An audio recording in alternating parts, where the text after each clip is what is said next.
నేను ఇప్పుడు గుంటూరులో సమగ్ర హాస్పిటల్స్లో డాక్టర్ నీరజ గారితో ఉన్నాను. Neurologist, movement disorders specialist. Parkinson's లాంటి డిసీజ్ సంబంధించి మనం వింటూ ఉంటాం. సాధారణంగా సివిల్ సర్వీసెస్ ఎగ్జామినేషన్స్కి ప్రిపేర్ అయ్యే స్టూడెంట్స్ తోటి మాట్లాడే నేను, వాళ్ళకి కోచింగ్ ఇచ్చే నేను ఒక న్యూరాలజిస్ట్ తోటి ఎందుకు ఉండాలి? కారణం ఏంటంటే చాలామంది స్టూడెంట్స్ మాకు గుర్తుండటం లేదు, చదివినా గుర్తుండటం లేదు, కాన్సన్ట్రేషన్ పెట్టలేకపోతున్నాము, ఇలాంటి కంప్లైంట్స్ ఇస్తూ ఉంటారు. మరి ఒక స్టూడెంట్కి ఒక్కసారి చదివితే గుర్తున్నప్పుడు ఇంకొక స్టూడెంట్కి 5 సార్లు చదివినా ఎందుకు గుర్తుండట్లేదు? This is my question. ఎప్పుడూ చిన్నప్పుడు చూసిన మగధీర సినిమాలో కాజల్ వేసుకున్నది వైట్ చున్నీయా బ్లాక్ చున్నీయా చెప్పగలిగేంత మెమరీ ఉన్నప్పుడు మన యొక్క టెక్స్ట్ బుక్కుల్లో ఉండే వాటికి సంబంధించిన ఎందుకు గుర్తుంటలేదు? This is my question.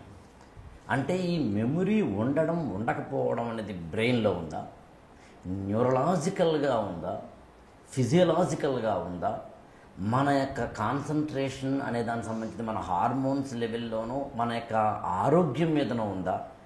4 గుంజీలు తీసి కాస్త ప్రాణాయామం చేసి పొద్దునే వాకింగ్ చేసి మామూలు 4 ఎక్సర్సైజులు చేస్తే మన మెమరీ పెరుగుతుందా? యోగాసనాల్లో శీర్షాసనం వేస్తే మెమరీ పెరుగుతుంది అంటారు. అలాంటి వాటిని ఏమైనా చేద్దామా?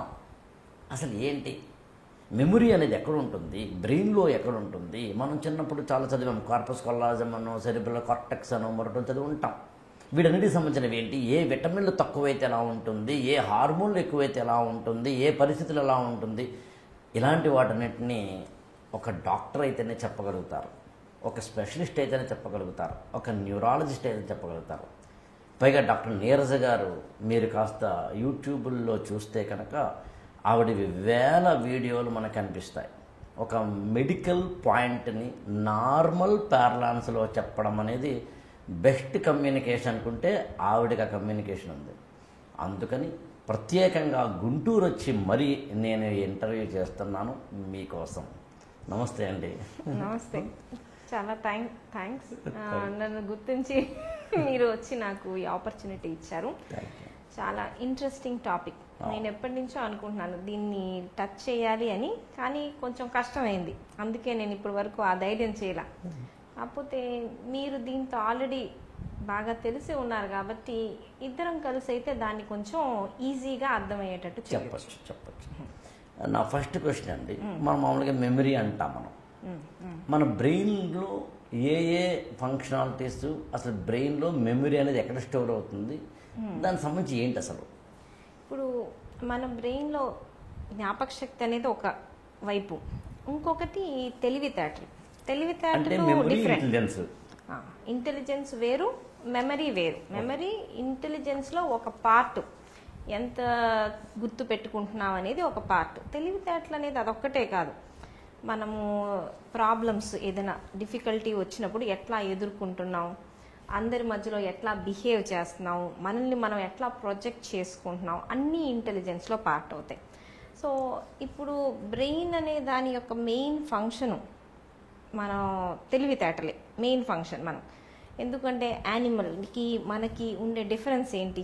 తెలివితేటలే. పాత ఎక్స్పీరియన్సెస్లు గుర్తుపెట్టుకొని మనం ఇప్పుడు ఎట్లా ఉంటాము, ఎట్లా బిహేవ్ చేస్తాం అనేది మనం నేర్చుకుంటాం. మన పూర్వీకుల నుంచి వాళ్ళు ఇట్లా చేశారు, మనం ఇట్లా చేయకూడదు, మనం ఇట్లా చేయాలి. సో సెంచరీస్గా మనం డెవలప్ అవుతున్నాం కదా. అది ఎందుకు? బ్రెయిన్ సైజ్ ఏం పెరగట్లా, సెంచరీస్గా ఉన్న ఇన్ఫర్మేషన్ని మనం వాడుకుంటా, స్టోర్ చేసుకుంటా, అవసరమైనప్పుడు బయటికి తీస్తున్నాం. సో మెమరీకి యాక్చువల్లీ బ్రెయిన్ మొత్తం ఇంపార్టెంటే. కొన్ని స్పెసిఫిక్ ఏరియాస్ ఉన్నాయి మనకి మెమరీ సెంటర్స్ అన్నట్టు. కాకపోతే ప్రతి పార్ట్లోనూ మెమరీ స్టోర్ అయ్యిద్ది. ఎస్, మనకి బయట ఉన్నదంతా మన మెదడుకి ఎట్లా తెలుస్తుంది? సెన్స్ ఆర్గన్స్, చూపు, టచ్, సెన్స్ ఆర్గన్స్ ద్వారా అన్నీ తీసుకుంటాం. సో చూపుకి ఒక పార్ట్ ఉండిద్ది బ్రెయిన్లో, ఆక్సిపిటల్ లోబ్ అంటాం. హియరింగ్కి టెంపోరల్ దగ్గర. సో ప్రతి పార్ట్కి ఒక్కొక్క చాట్ ఉండిద్ది. అంటే 5 లోబ్స్ ఉన్నాయండి, 6 ఉన్నాయండి? మొత్తం 5 అంటే 5 ఇంద్రియాలకి 5 లోబ్సా? అట్లా ఉండదు. ఓకే. నో, ఇప్పుడు మనం ఒక స్పీచే తీసుకుంటే మనం బ్రెయిన్లో లోబ్స్ పరంగా ఒకప్పుడు మాట్లాడేవాళ్ళం. Frontal lobe pre frontal lobe అంటే రెండు ఒకటేనండి? ఒకటే, బట్ మనం ఏంటంటే ఇవన్నీ ఇమాజినరీ లైన్స్ ద్వారా మనం పెట్టుకున్న పేర్లు అన్నట్టు. సో ఇప్పుడు మనం ఏంటి అంటే కనెక్షన్స్, బ్రెయిన్లో కనెక్షన్స్ ఇంపార్టెంట్. ఒకప్పుడు ఈ పార్ట్ ఇది, ఈ పార్ట్ ఇది అంటాం. బ్రెయిన్లో ఉండే లోబ్స్ అనేవి మనం గీసుకున్న గీతల్ని బట్టి, అంటే ఈ లైన్కి ముందున్నది ఈ పార్ట్, ఈ లైన్ వెనకాల ఈ పార్ట్, ఇట్లా మనం డివైడ్ చేసుకున్నాం. కాకపోతే బ్రెయిన్ అనేది ఒక స్ట్రక్చర్, ఒక యూనిట్ లాగా పనిచేసిద్ది. ప్రతి పార్ట్ వేరే పార్ట్తో కనెక్టెడ్. సో మధ్యలో కనెక్షన్స్ ఉంటాయి, వైట్ మ్యాటర్ అంటాం. సో ఈ కనెక్షన్స్ అనే వాటిల్లోనే మన తెలివితేటలు దాగి ఉండేది. ఓకే, సో ఇప్పుడు మనం ఏదైనా చూసాము లేకపోతే విన్నాము అనుకోండి, సో దానికి సంబంధించిన పార్ట్కి ఫస్ట్ వెళ్ళిద్ది. సో అది ఇంపార్టెంటా కాదా అనేది మన బ్రెయిన్ డిసైడ్ చేసిద్ది అనమాట. సో ప్రతిదీ మనం చూసాము, ప్రతిదీ గుర్తు పెట్టుకుంటే మన బ్రెయిన్ కన్ఫ్యూజ్ అయిపోవడం తప్ప ఉపయోగం ఉండదు. సో అవసరమైనవి గుర్తు పెట్టుకోవడమే దాని పని. ఏది అవసరం అనేది మనకు ఎట్లా తెలుస్తుంది? ఇప్పుడు ఎమోషనల్గా మనం కొన్ని ఎమోషన్స్ ఉన్నాయనుకోండి, ఆ ఎమోషన్స్ వల్ల మనం గుర్తుపెట్టుకుంటాం. కొన్ని ఏంటి అంటే రోజు చేసే పనులు ఉంటాయి చూడండి. ఇప్పుడు మనం ఎవ్రీడే మార్నింగ్ ఈ టైంకి లేస్తున్నాం అనుకోండి, సో అది మనకి ఇన్గ్రెయిన్ అయిపోయింది, ఒక హ్యాబిట్ లాగా ఫార్మ్ అయిపోయింది. సో ఇవన్నీ ఎందుకంటే స్ట్రాంగ్ కనెక్షన్స్, జరిగిందే మళ్ళీ జరిగి స్ట్రాంగ్ కనెక్షన్స్ ఫామ్ అవుతాయి. సో ఆ కనెక్షన్స్ వల్ల మనకు గుర్తుంటాయి. సో మనం మెమరీ అన్నప్పుడు హిప్పో క్యాంపస్ అనే పార్ట్ గురించి చెప్తాం. అది సీట్ ఆఫ్ మెమరీ అని చెప్తాం అనమాట, హిప్పో క్యాంపస్. సో మన బ్రెయిన్ లో ఎక్కడ ఉంటుందండి? అది కొంచెం డీప్ గా ఉండేది, పైన సర్ఫేస్ కాకుండా కొంచెం డీప్ గా ఉంటుంది. సో మనకి బ్రెయిన్ నుంచి ఎక్కడి నుంచి సిగ్నల్ వెళ్ళి ఈ భాగంలో ఉంటుందండి, ఈ భాగం ఫ్రంటే డీప్ గా ఉంటుంది. సో మనకి ఏ ఇన్ఫర్మేషన్ అయినా హిప్పో క్యాంపస్ కి వెళ్ళిద్ది మనం అవసరం అనుకుంటే.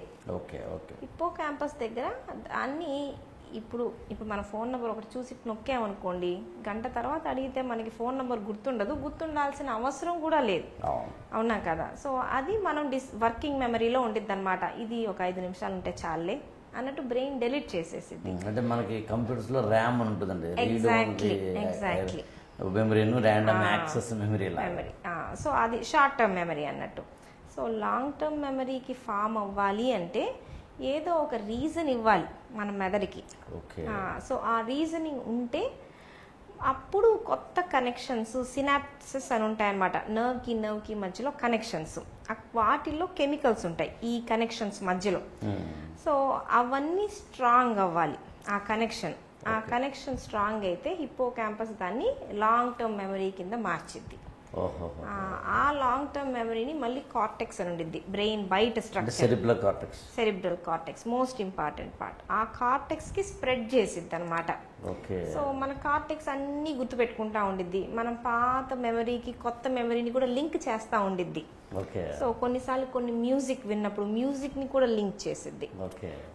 సో మనకు అప్పుడప్పుడు ఒక పాట విన్నప్పుడు ఆ మూవీ వచ్చిన టైంలో ఉన్న జ్ఞాపకాలు కూడా మనకు తెలుస్తూ ఉంటాయి.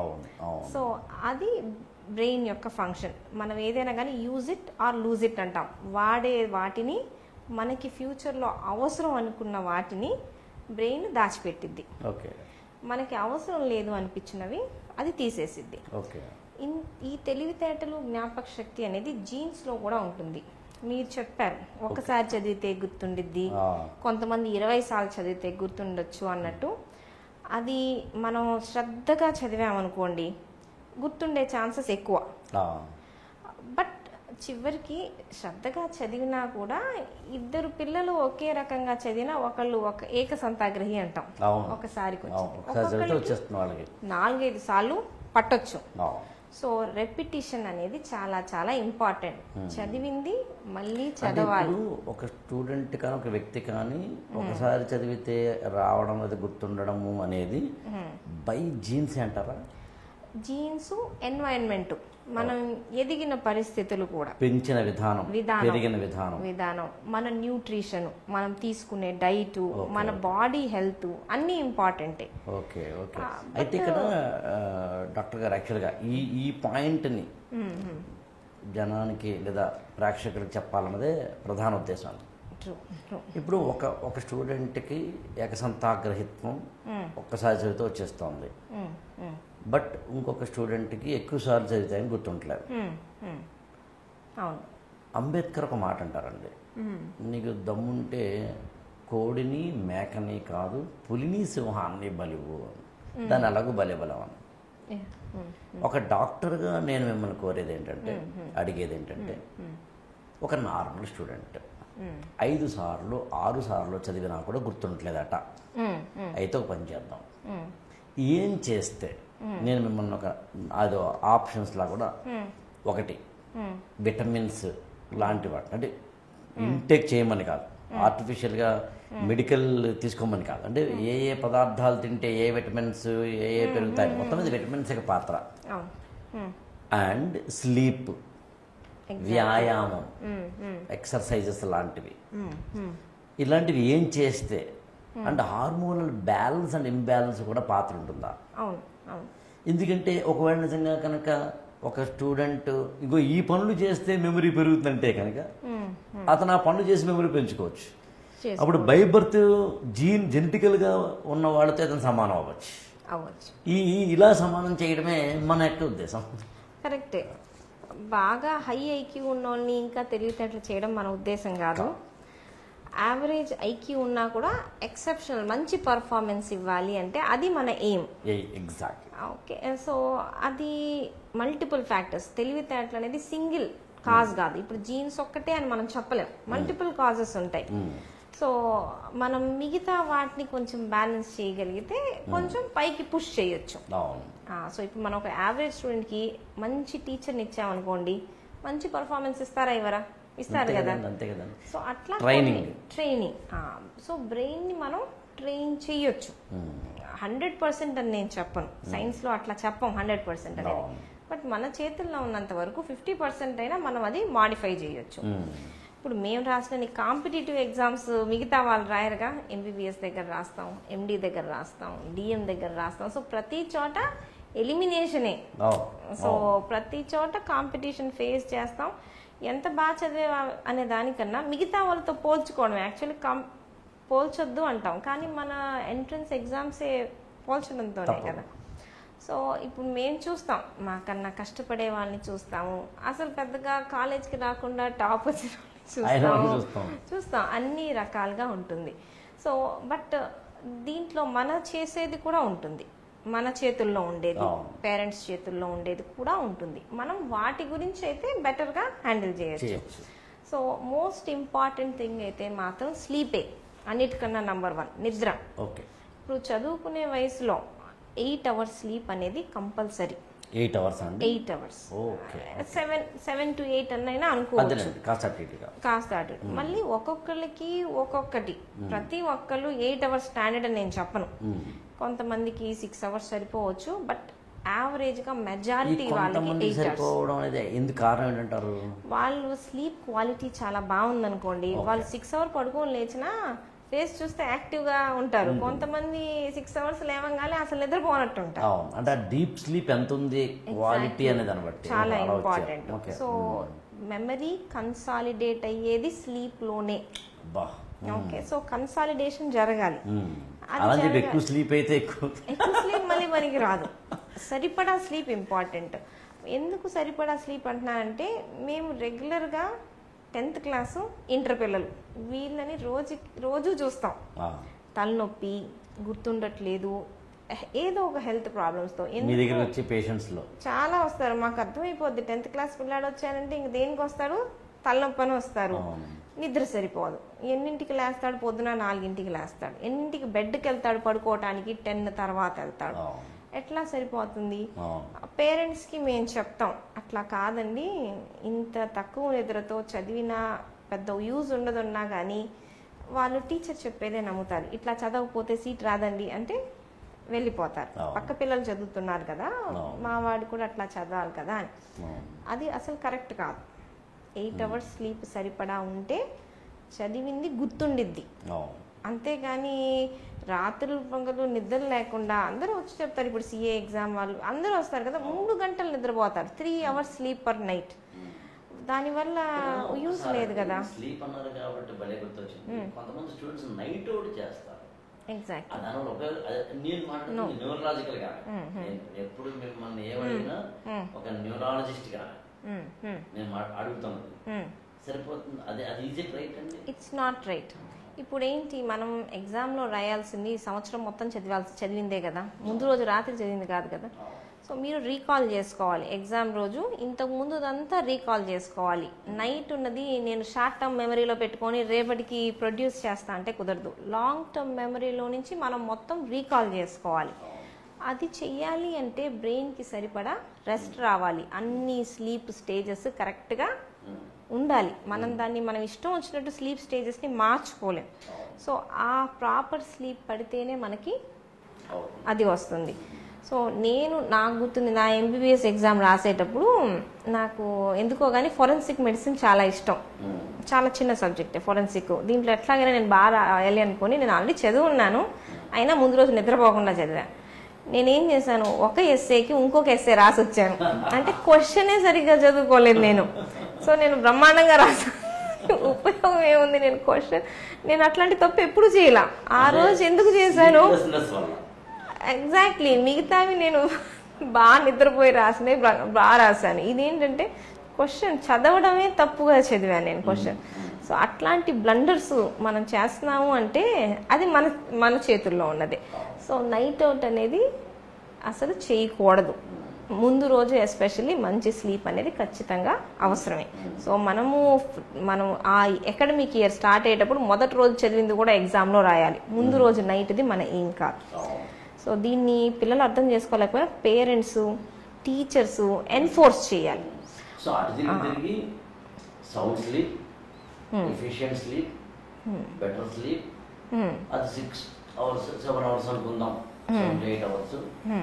మీరు అంటుంది యూత్ అంటే చదువుతున్న పిల్లలు అన్నప్పుడు ఏ ఏజ్ అంటారు?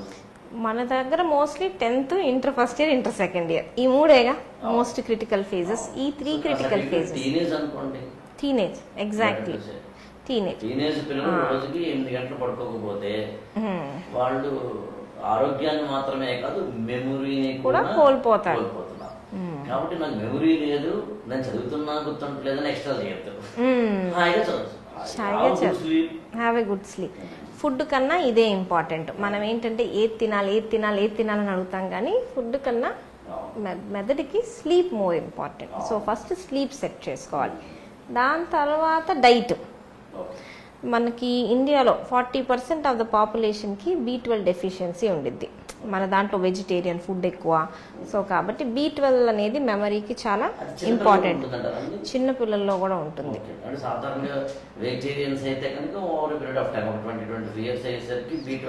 అట్లా కూడా ఉండక్కర్లా, చిన్న ఏజ్లో కూడా మనకి వెజిటేరియన్స్లో రావచ్చు. చాలాసార్లు నాన్ వెజిటేరియన్స్లో కూడా చూస్తున్నాం. సో B12 తగ్గడం అనేది. సో డైట్ తగ్గితే బ్రెయిన్ మీద ఎఫెక్ట్ పడుతుంటారు, ప్రతి కణం మీద ఎఫెక్ట్ పడిద్ది B12 అనేది ప్రతి సెల్. ఎస్, అన్నిటితో పోలిస్తే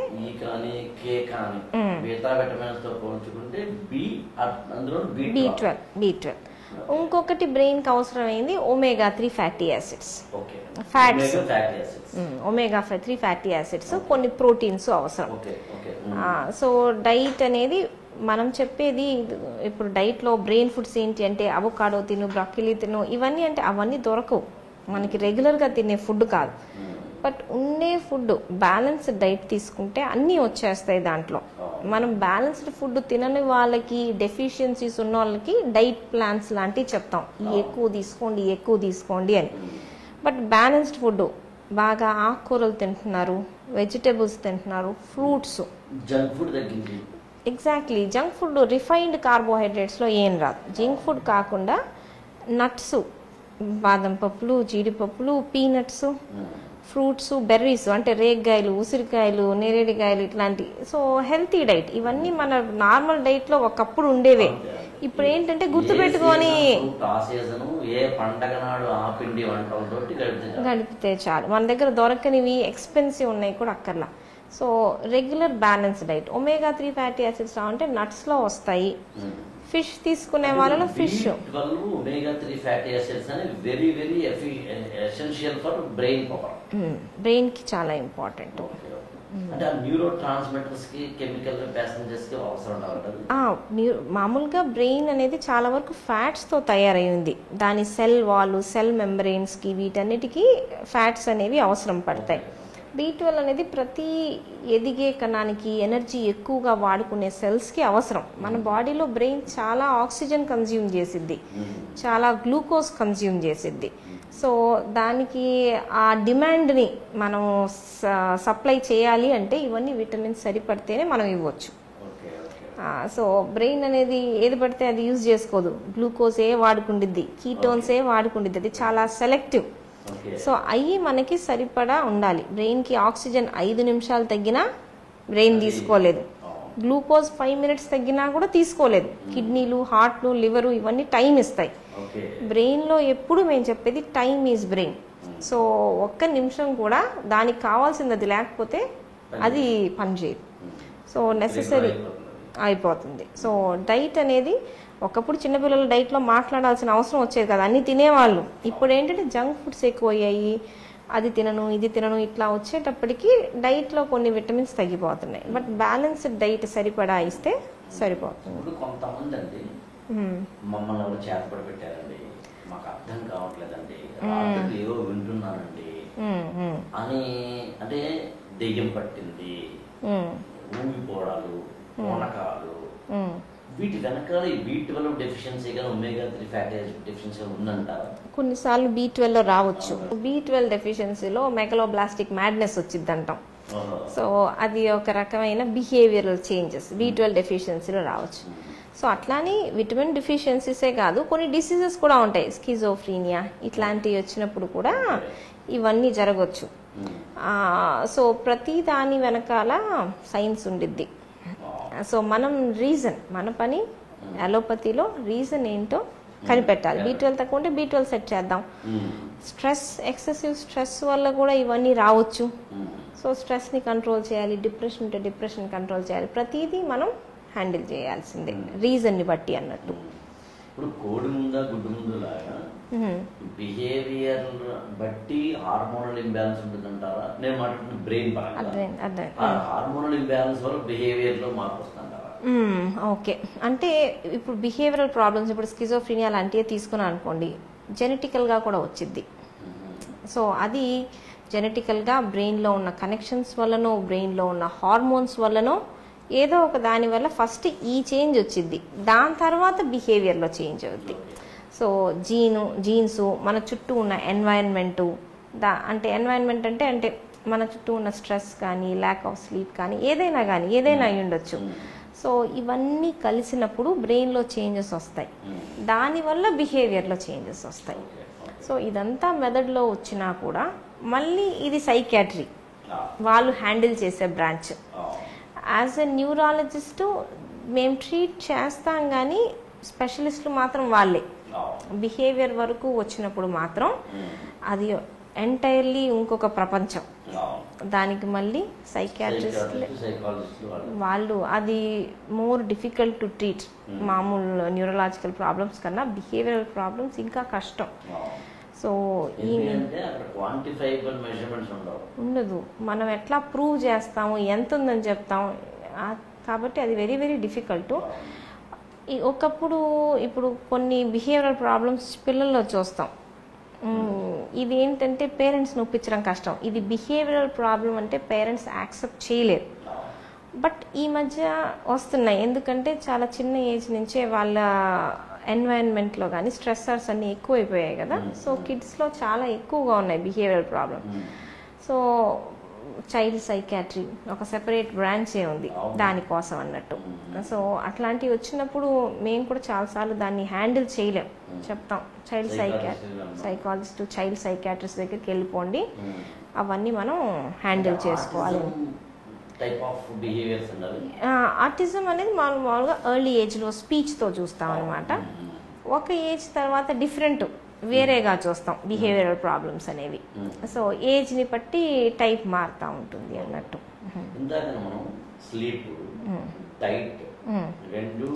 మాట్లాడడం. ఇంకా ఏమున్నాయండి? ఎక్సర్సైజెస్. ఎక్సర్సైజ్ అంటే మనం జిమ్కి వెళ్ళి గట్టిగా చేయాల్సిన అవసరం కూడా లేదు. పైకి కిందకి 4 సార్లు మెట్లు దిగాడు, లేకపోతే కిందకి వెళ్ళి స్కూల్ నుంచి రాగానే ఒకప్పుడు ఏం చేసేవాళ్ళు, కిందకి వెళ్ళి 2 రౌండ్లు సైకిల్ తొక్కేసి పైకి వచ్చేస్తారు. సో 10 minutes 20 minutes అయినా కూడా చేస్తే చాలు. ఇక్కడ మీరు మాట్లాడుతుంది మామూలు ఫిజికల్ ఎక్సర్సైజ్ అంతే. ఫిజికల్ ఎక్సర్సైజెస్ బ్రెయిన్కి చాలా ఇంపార్టెంట్. రెండింటికి కనెక్షన్ ఉంది. ఫిజికల్ ఎక్సర్సైజ్ చేసేటప్పుడు బ్రెయిన్లో కొన్ని కెమికల్స్ రిలీజ్ అవుతాయి. డోపమిన్ అనేది రిలీజ్ అవుతుంది. దానివల్ల మనకి ఇంకా పని చేయాలి అనే మోటివేషన్ వస్తుంది. మళ్ళీ ఎండార్ఫిన్స్ అనేది రిలీజ్ అవుతాయి. It's a chemical messenger. Dopamine అనేది కెమికల్ మెసెంజర్. మామూలుగా ఇది బేసల్ గ్యాంగ్లియా అని ఉంటుంది ఒక పార్ట్ బ్రెయిన్ లో. బేసల్ గ్యాంగ్లియా లాంటి ఏరియాస్లో అది మనకి అక్కడ రిసెప్టార్స్ ఉంటాయి డోపమిన్ పని చేయడానికి అన్నట్టు. సో ఆ ఏరియాస్లో అది పనిచేసిద్ది అన్నట్టు. సో ఇప్పుడు మూడ్ని రెగ్యులేట్ చేయడానికి, మనకి మోటివేషన్కి, హ్యాపీనెస్కి, డిప్రెషన్కి అన్నిటికీ కొన్ని కెమికల్స్ ఉంటాయి. సో అవి సరైన బ్యాలెన్స్లో లేనప్పుడు చెప్పాలంటే మనం నిత్యం చలాకీగా, చురుగ్గా, యాక్టివ్గా, డైనమిక్గా, స్మైలింగ్గా ఉంటే బ్రెయిన్ బాగుంటుంది. సో ఇప్పుడు డే మొత్తం మనం యాక్టివ్గా ఉండలేము. మా స్టూడెంట్ ఒక అమ్మాయి ఉండదండి, గుంటూరు అమ్మాయి. Now she is in very good position civil services లో. I don't want to mention her name. ఆమె ఎప్పుడున్న క్లాస్ కి చాలా నీట్ గా మంచి పువ్వులు పెట్టుకొని, అసలు ఆ రోజు ఆమె పుట్టినరోజు, బర్త్డేనో, మ్యారేజ్ అన్నంతలా పెట్టుకొస్తాను. నేను వారానికి 1 సార్లు 2 సార్లు కూడా అలా వస్తుంటే డౌట్ వచ్చినాడు. నేను అడిగా, ఏంటి అంటే మీరు ఓ రోజు బర్త్డే అనుకోవచ్చు, అంటే ఆమె చెప్పింది నాకు ఏ రోజైతే డిప్రెషన్ గా ఉంటుందో, డబుల్ మూమెంట్ ఉంటుందో, ఆ రోజు నేను చాలా ఎనర్జీగా అవడం కోసం చాలా మంచి కొత్త చీర కట్టుకుని, మల్లెపూలు పెట్టుకుని, చాలా అందంగా లిప్స్టిక్ పెట్టుకుని ఉంటానండి అని. నాకు ఎప్పుడు గుర్తే కదా, తాను మార్చుకోవడం రిలీజ్ అవుతుంది. కొత్త బట్టలు వేసుకున్నప్పుడు మనకి ఆ హ్యాపీనెస్ వేరు కదా. న్యూ థింగ్స్ చేసినప్పుడు ఆ హ్యాపీనెస్ ఉండిద్ది. సో తన కంట్రోల్లో తీసుకుంది డోపమిన్ ని. ఇట్స్ ఎ వెరీ గుడ్, మంచి idea actually. Diet, exercise,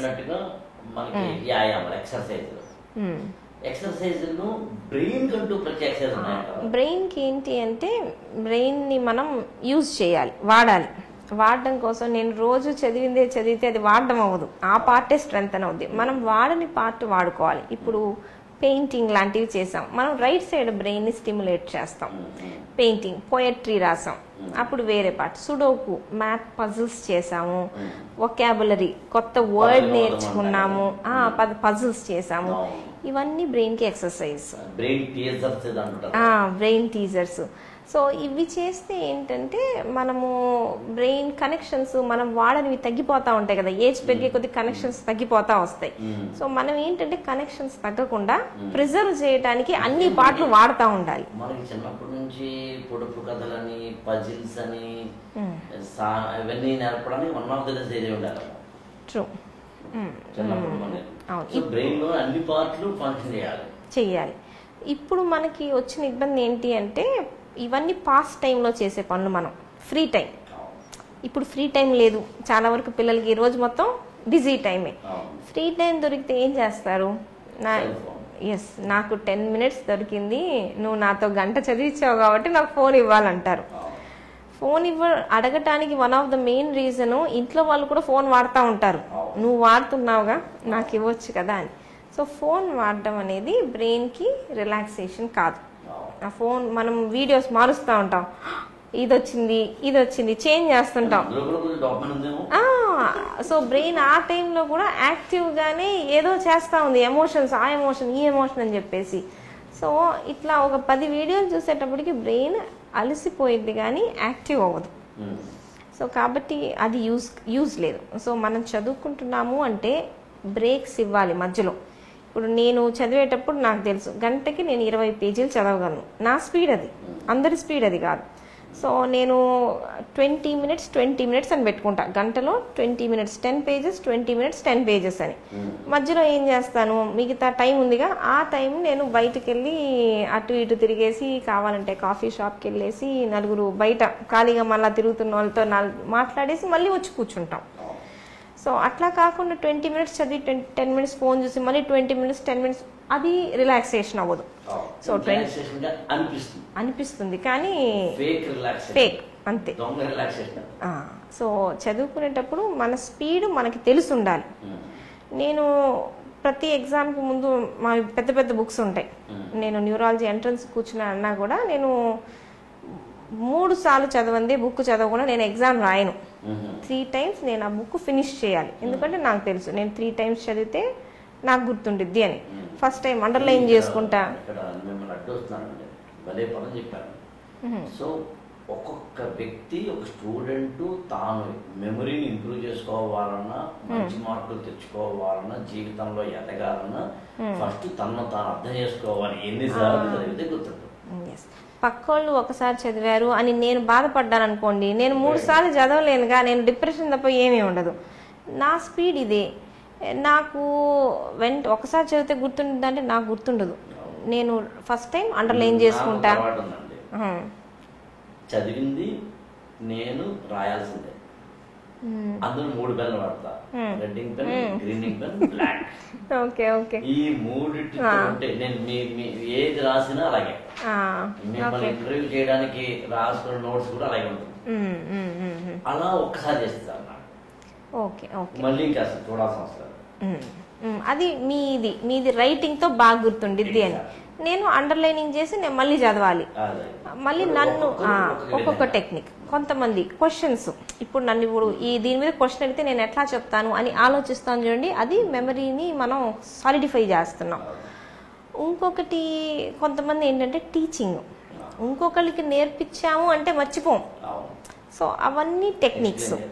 so ఒక్కొక్క స్టూడెంట్ ఒక విధంగా, ఒకసారి చదివితే గుర్తుంటుందా, 3 సార్లు చదివితే గుర్తుంటుందా, రాస్తే గుర్తుంటుందా, 3 పెన్నులు రాస్తే గుర్తుంటుందా, చెప్తే గుర్తుంటుందా, క్వశ్చన్ తో గుర్తుంటుందా, సినాప్సిస్ గా రాసుకుంటే గుర్తుంటుందా, ఎక్స్ప్లెయిన్ చేస్తే గుర్తుంటుందా, బోర్డు మీద రాసి లేదా ఏదైనా గోడకి అంటించుకుంటే గుర్తుంటుందా, విజువల్ గా చూస్తే గుర్తుంటుందా, ఎలా గుర్తుంటుంది నీకు అని తెలుసుకోవాల్సిన బాధ్యత నీది.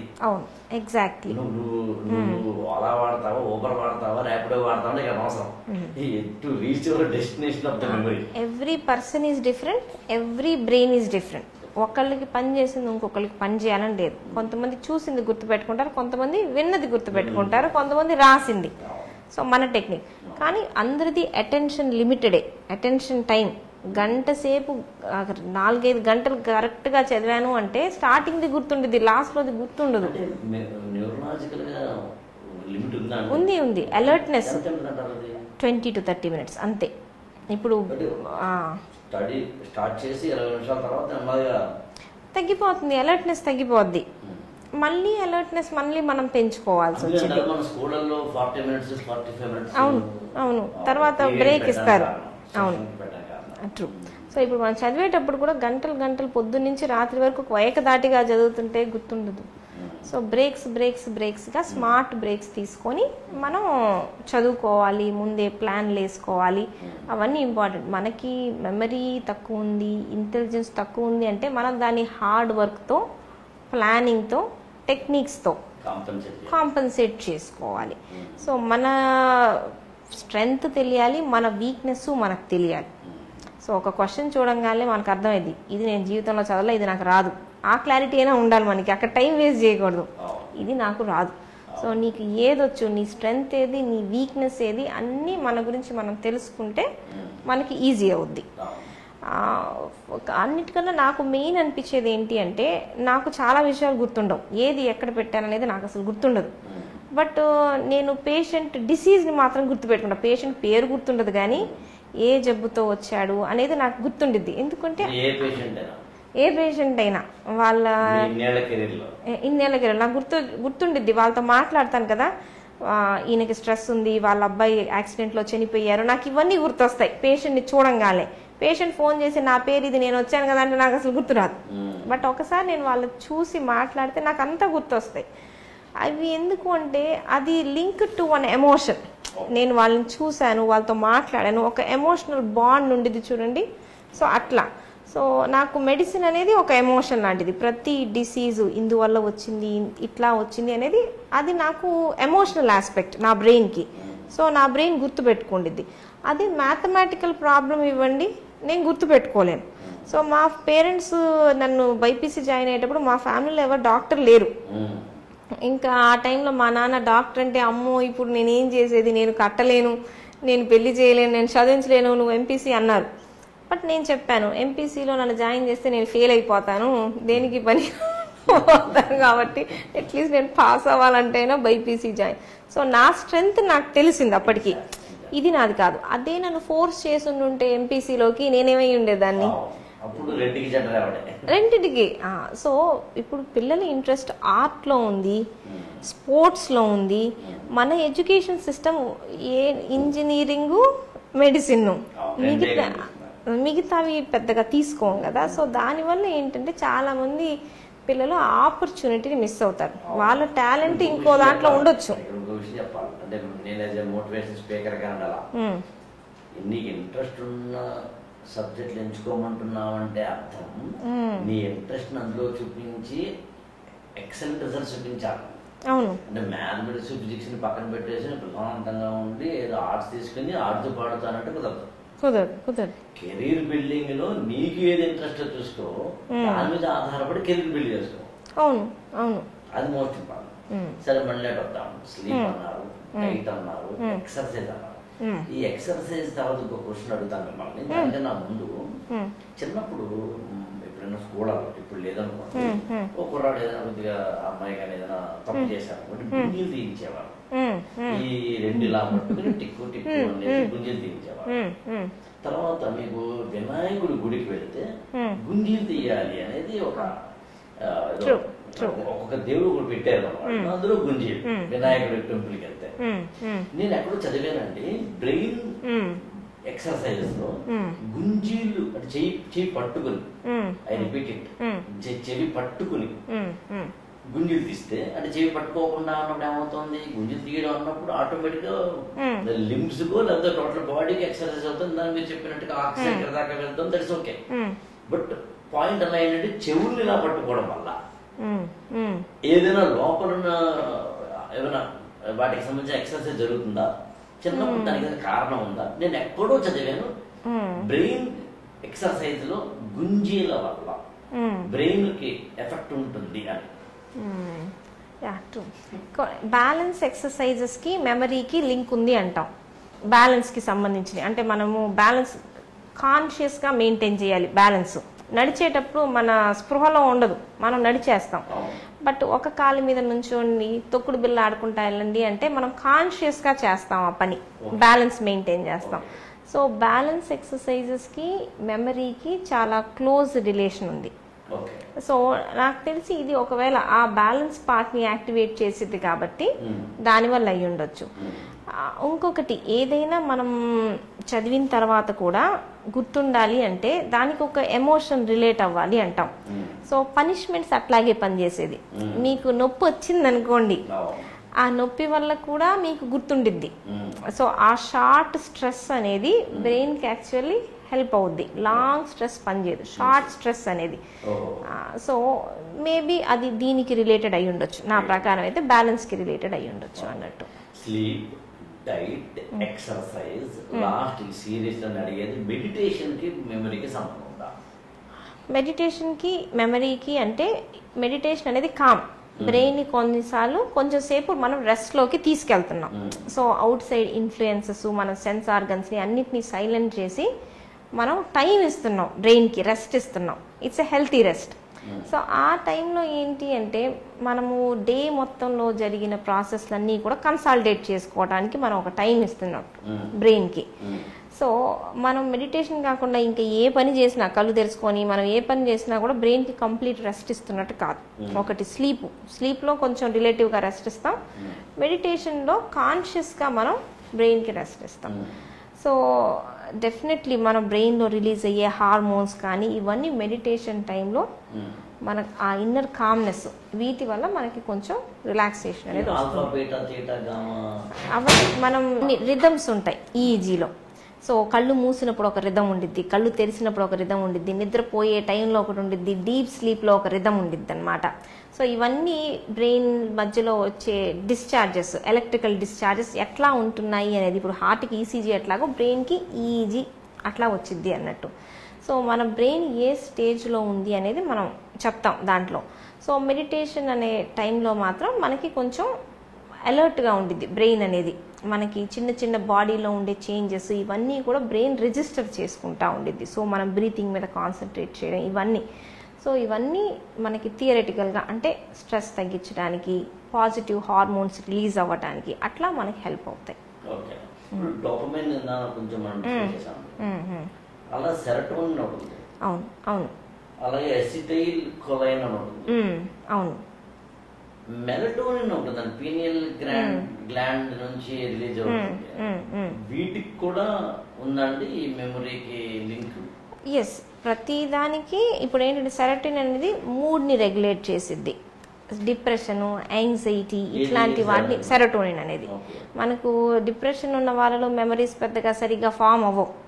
సో డిప్రెషన్కి సెరటోనిన్కి రిలేషన్ ఉండిద్ది. సో అట్లాగా అసిటైల్ కోలిన్కి మెమరీకి చాలా రిలేషన్ ఉంది. అసిటైల్ కోలిన్ తగ్గిన వాళ్ళలో మనకి ఆల్జీమర్స్, జ్ఞాపక శక్తి క్షీణించే రోగాలు ఇవన్నీ ఎక్కువ. సో అట్లాగే ఇంకా ఉన్నాయి ఆక్సిటోసిన్ అనేది మనకి బాండింగ్, మదర్ చైల్డ్ బాండింగ్ ఇట్లాంటి వాటిల్లో రిలీజ్ అవుద్ది ఆ హార్మోన్ అనేది. సో మదర్ బ్రెస్ట్ మిల్క్ ఇస్తుంది అన్నప్పుడు ఆ టైంలో ఆక్సిటోసిన్ అనేది రిలీజ్ అయ్యింది బ్రెయిన్లో. సో ఇవన్నీ కరెక్ట్ బ్యాలెన్స్లో ఉండాలి అన్నీ. ఇది ఎక్కువ ఉంటే మంచిది, ఇది తక్కువ ఉంటే మంచిది అనేది కాదు. డే మొత్తం హ్యాపీగా ఉండడం మన వల్ల అవ్వదు. డేలో సాడ్గా ఉంటేనే అప్పుడప్పుడు హ్యాపీనెస్ అనేది మనకు తెలిసిద్ది. సో ప్రతి హార్మోను కరెక్ట్ బ్యాలెన్స్లో ఉంటే బ్రెయిన్ పర్ఫెక్ట్ ఫంక్షనింగ్లో ఉండిద్ది. సో ఒకటి ఎక్కువ ఉండాల్సిన అవసరం లేదు, ఇది ఇంపార్టెంట్ కాబట్టి మనకి ఇది బాడీలో ఎక్కువ ఉండాలి అని కూడా లేదు. సో బాడీకి చెప్పాను కదా బ్యాలెన్స్ డైట్, నాకు ప్రోటీన్స్ కావాలి, నాకు కార్బోహైడ్రేట్స్ వద్దు అంటే కుదరదు కదా. సో అది ఇది. సో బ్రెయిన్ అనేది పర్ఫెక్ట్. ఇప్పుడు మనకి ఇవన్నీ ఎప్పుడు ఇంపార్టెంట్ అవుతాయి అంటే డోపమిన్ తగ్గిన వాళ్ళలో పార్కిన్సన్స్ డిసీజ్ అని ఒకటి వచ్చింది. మనం అప్పుడు బయట నుంచి డోపమిన్ ఇస్తాం. డిప్రెషన్ ఉన్న వాళ్ళల్లో ఏంటి అంటే మెడిసిన్ టాబ్లెట్స్ ఉంటాయి, వీ కెన్ గివ్ టాబ్లెట్స్ అన్నట్టు. సెరటోనిన్ తగ్గిన వాళ్ళలో డిప్రెషన్ ఉందనుకోండి, మనం సెరటోనిన్ పెంచే డ్రగ్స్ ఇస్తాం. సో ఆ హార్మోన్స్ తగ్గినప్పుడు డిసీజెస్ లా వస్తే మనం పెంచుతాం. సో మెమరీ కోసం అన్నట్టు మనం పెంచడం, టాబ్లెట్స్ లా వాడడం అనేది ఉండదు. సో మనం ఏంటంటే పర్ఫెక్ట్లీ హెల్తీ బాడీలో హెల్తీ బ్రెయిన్ ఉండిద్ది. హెల్తీ బ్రెయిన్లో హెల్తీ కెమికల్స్ అన్నీ ఉంటాయి. సో మన పని హెల్తీగా ఉంచుకోవడం. బ్రెయిన్కి ఫుడ్ ఏంటి, న్యూట్రిషన్తో పాటు మన థాట్స్, మన యాక్షన్స్, ఇదే మనం బ్రెయిన్కి ఇచ్చే ఫుడ్. సో అన్నీ హెల్తీగా ఉంటాయి, అన్నీ కరెక్ట్ బ్యాలెన్స్లో ఉంటాయి. అసిటైల్ కోలిన్ ఎక్కువ ఉండక్కర్లేదు మెమరీ ఎక్కువ ఉండటానికి, అట్లా అని చెప్పేసి మనం బయట నుంచి సప్లిమెంట్ చేయాల్సిన అవసరం కూడా లేదు. అట్లాగే మనకండి షార్ట్ మెమరీ, లాంగ్ మెమరీ అనేది ఉంటాయి. అవును. మన బ్రెయిన్ లో ఎక్కడ short memory, seat of short memory ఏంటి, సీట్ ఆఫ్ మామూలుగా ఫ్రాంటల్ లోబ్స్ అంటాం. ఫ్రాంటల్ లోబ్స్ అనేవి అటెన్షన్, మనకి ఏదో పని చేస్తే ఎవరో ఏదో చెప్తుంటే మనం వినం కదా, దాని మీద మనం అటెన్షన్ డైవర్ట్ చేయాలి. సో అది ఫ్రాంటల్ లోబ్ యొక్క పని. చుట్టుపక్కల పిచ్చి పిచ్చి అన్ని జరుగుతూ ఉండొచ్చు, అవన్నిటికీ నో చెప్పాలి, అది కూడా ఫ్రాంటల్ లోబ్ చెప్పిద్ది. ఇదంతా నాకు అవసరం లేదు, వీటన్నిటికీ నేను నో చెప్తాను, ఇదే నాకు ఇంపార్టెంట్ అని. సో అది వర్కింగ్ మెమరీలోకి ఎంటర్ అవుద్ది మనకి.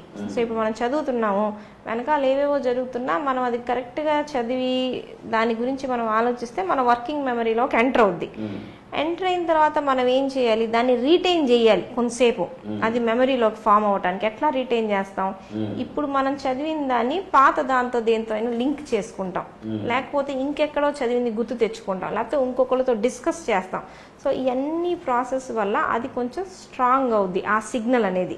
దాంతో హిప్పో క్యాంపస్లో అది లాంగ్ టర్మ్ మెమరీ కింద ఫామ్ అవుతా ఉండిద్ది. ఆ లాంగ్ టర్మ్ మెమరీలోది కూడా ఎగిరిపోవచ్చు మళ్ళీ మనం దాన్ని రిపీట్ చేయకపోతే. సో మళ్ళీ కొన్ని రోజుల తర్వాత ఇంకేదో టాపిక్ వచ్చినప్పుడు దీన్ని మనం చూసుకున్నాం అనుకోండి, అప్పుడు అది స్ట్రాంగ్ గా ఉండిద్ది అన్నట్టు. చేయాల్సిందే. ఎంత ఎక్కువ చేస్తావు, ఎంత ఎక్కువ చెయ్యాలి అనేది నీ బ్రెయిన్ కెపాసిటీని బట్టి ఉంటుంది. 2 సార్లు 3 సార్లు 5 సార్లు అనేది ఎవరి కెపాసిటీ వాళ్ళది. అట్లా ఏంటంటే ఇప్పుడు సినాప్టిక్ కమ్యూనికేషన్ అని చెప్పి న్యూరాన్స్ మధ్యన ఉంటుంది. అసలు ఈ న్యూరాన్ పాత్ర ఏంటి? న్యూరాన్లు ఎన్ని లక్షలాది ఉంటాయని అంటారు. అవును. ఈ సినాప్టిక్ కమ్యూనికేషన్ అంటే ఏంటంటే దానికి మెమరీకి సంబంధం ఏంటి? ఇప్పుడు నర్వ్స్ అనేవి చాలా వరకు మేము చెప్పేది ఎలక్ట్రిక్ కేబుల్స్ లాంటివి. నర్వ్లో సెల్స్ కణం ఉండిద్దిగా, ప్రతి బాడీ యొక్క బేసిక్ ఫంక్షన్ సెల్. బ్రెయిన్ యొక్క బేసిక్ సెల్లే న్యూరాన్. అది న్యూరాన్ అంటాం దానికి. న్యూరాన్ నుంచి డెండ్రైట్స్ అని వస్తాయి, యాక్సాన్స్ అని వస్తాయి. సో ఒక న్యూరాన్ ఎండ్ అయ్యేటప్పుడు డెండ్రైట్స్ ఒక వైపు నుంచి వస్తాయి, యాక్సాన్ ఇంకొక వైపు నుంచి వచ్చింది. డెండ్రైట్స్ సెల్లో నుంచి అన్నీ వస్తాయి. ఈ యాక్సాన్ అనేది మనకి ఇక్కడ ఉన్న సిగ్నల్ ఇక్కడ వరకు వెళ్ళాలి చూడండి. సో ఇవన్నీ అట్లా ట్రావెల్ అవుతూ ఉంటాయి. నరానికి ఉండే కనెక్షనే సినాప్స్. ఒక నరం నుంచి సిగ్నల్ ఇంకో నరంలోకి ఎట్లా వెళ్తుంది అంటే సినాప్స్ అని ఉంటాయి, కనెక్షన్స్ ఉంటాయి. అవన్నీ ఎగ్జాక్ట్లీ. సో ఎట్లా పాస్ అవుద్ది? వైర్లో కరెంట్ కదా, సేమ్ అట్లాగే సోడియము, పొటాషియము, అయాన్స్ ఉంటాయి. ఆ అయాన్ వెళ్ళినప్పుడు ఎలక్ట్రిక్ ఛార్జెస్ వెళ్తుంటాయి. సో ఆ ఎలక్ట్రిక్ ఛార్జెస్ అనేవి సినాప్స్లో ఉండేవి. సో ఇవి ఎట్లా వెళ్తున్నాయి ఛార్జెస్? ఛార్జ్ కరెంట్ని పెంచేవి ఇవన్నీ ట్రాన్స్మిటర్స్ అంటాం, అసిటైల్ కోలిన్. ఇవన్నీ ఏంటంటే ఆ వెళ్ళే కరెంట్ ఇంపల్స్ని ఇంకా స్ట్రాంగ్ చేస్తాయి. సో మనం ఏంటి అంటే చిన్నప్పుడు యాక్చువల్లీ కనెక్షన్స్, సినాప్టిక్ కనెక్షన్స్ చాలా ఉంటాయి. పుట్టిన బ్రెయిన్ చాలా కాంప్లెక్స్గా ఉండిద్ది. సో పిచ్చి బిహేవియర్లు ఉంటాయి చూడండి, ఇష్టం వచ్చినట్టు నడుస్తూ ఉంటారు అవన్నీ. సో పిచ్చి బిహేవియర్ అన్నీ తగ్గించడం అంటే సినాప్సెస్, అన్నెసరీ సినాప్సెస్ని కట్ చేసుకుంటా పోతాం. అవసరమైన సినాప్సెస్ని స్ట్రాంగ్ చేసుకుంటాం. మనకు కావాల్సిన బిహేవియర్ని రివార్డ్, నువ్వు ఇట్లా చేస్తే, ఇప్పుడు టాయిలెట్ ట్రైనింగ్ చేయాలి, నువ్వు ఇట్లా చేస్తే నేను నీకు ఇది ఇస్తా, రివార్డ్ అనే బిహేవియర్ ఇచ్చి మనం దాన్ని స్ట్రెంగ్తన్ చేస్తాం. అన్నెసరీ బిహేవియర్ని మనం కట్ చేసుకుంటా పోతాం. సో లైఫ్ లాంగ్ మనం చేసేది బ్రెయిన్ ఏంటి అంటే కనెక్షన్స్ని మార్చుకుంటా వెళ్తాం. కొత్త కణం రావడం, కొత్త ఏమీ జరగవు. ఉన్న కనెక్షన్స్, పాత కనెక్షన్స్ వీక్ అవ్వడం, కొత్త కనెక్షన్స్ ఫామ్ అవ్వడం.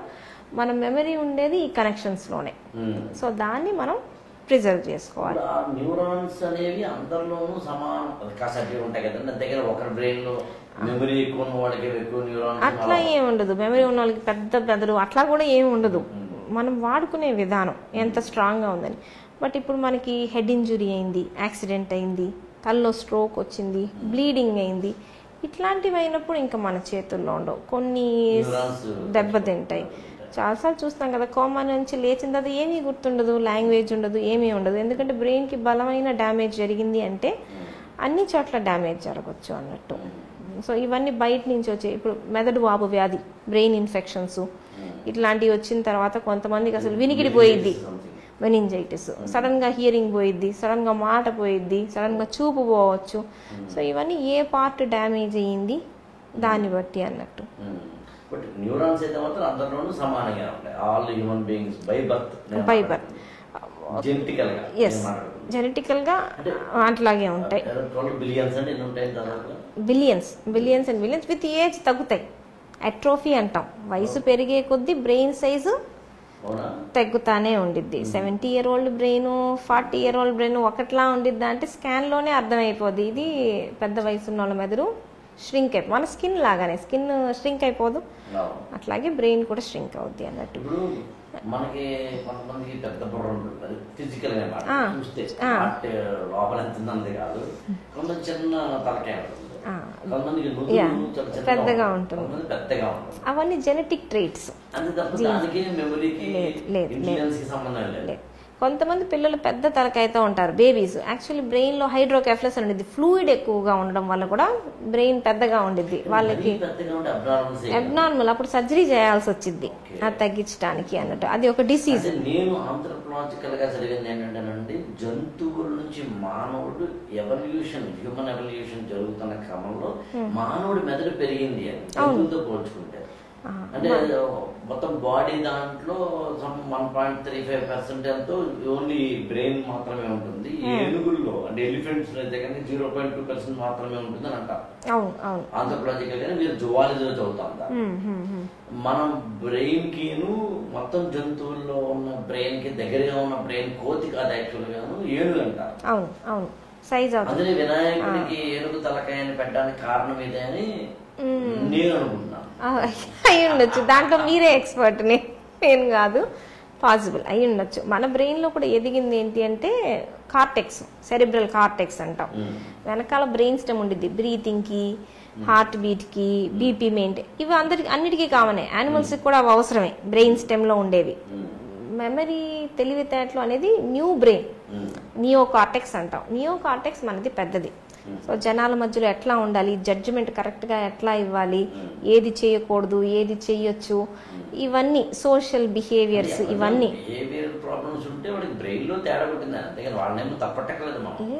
లేదు, అది బ్రెయిన్ లో వచ్చిన మార్పే.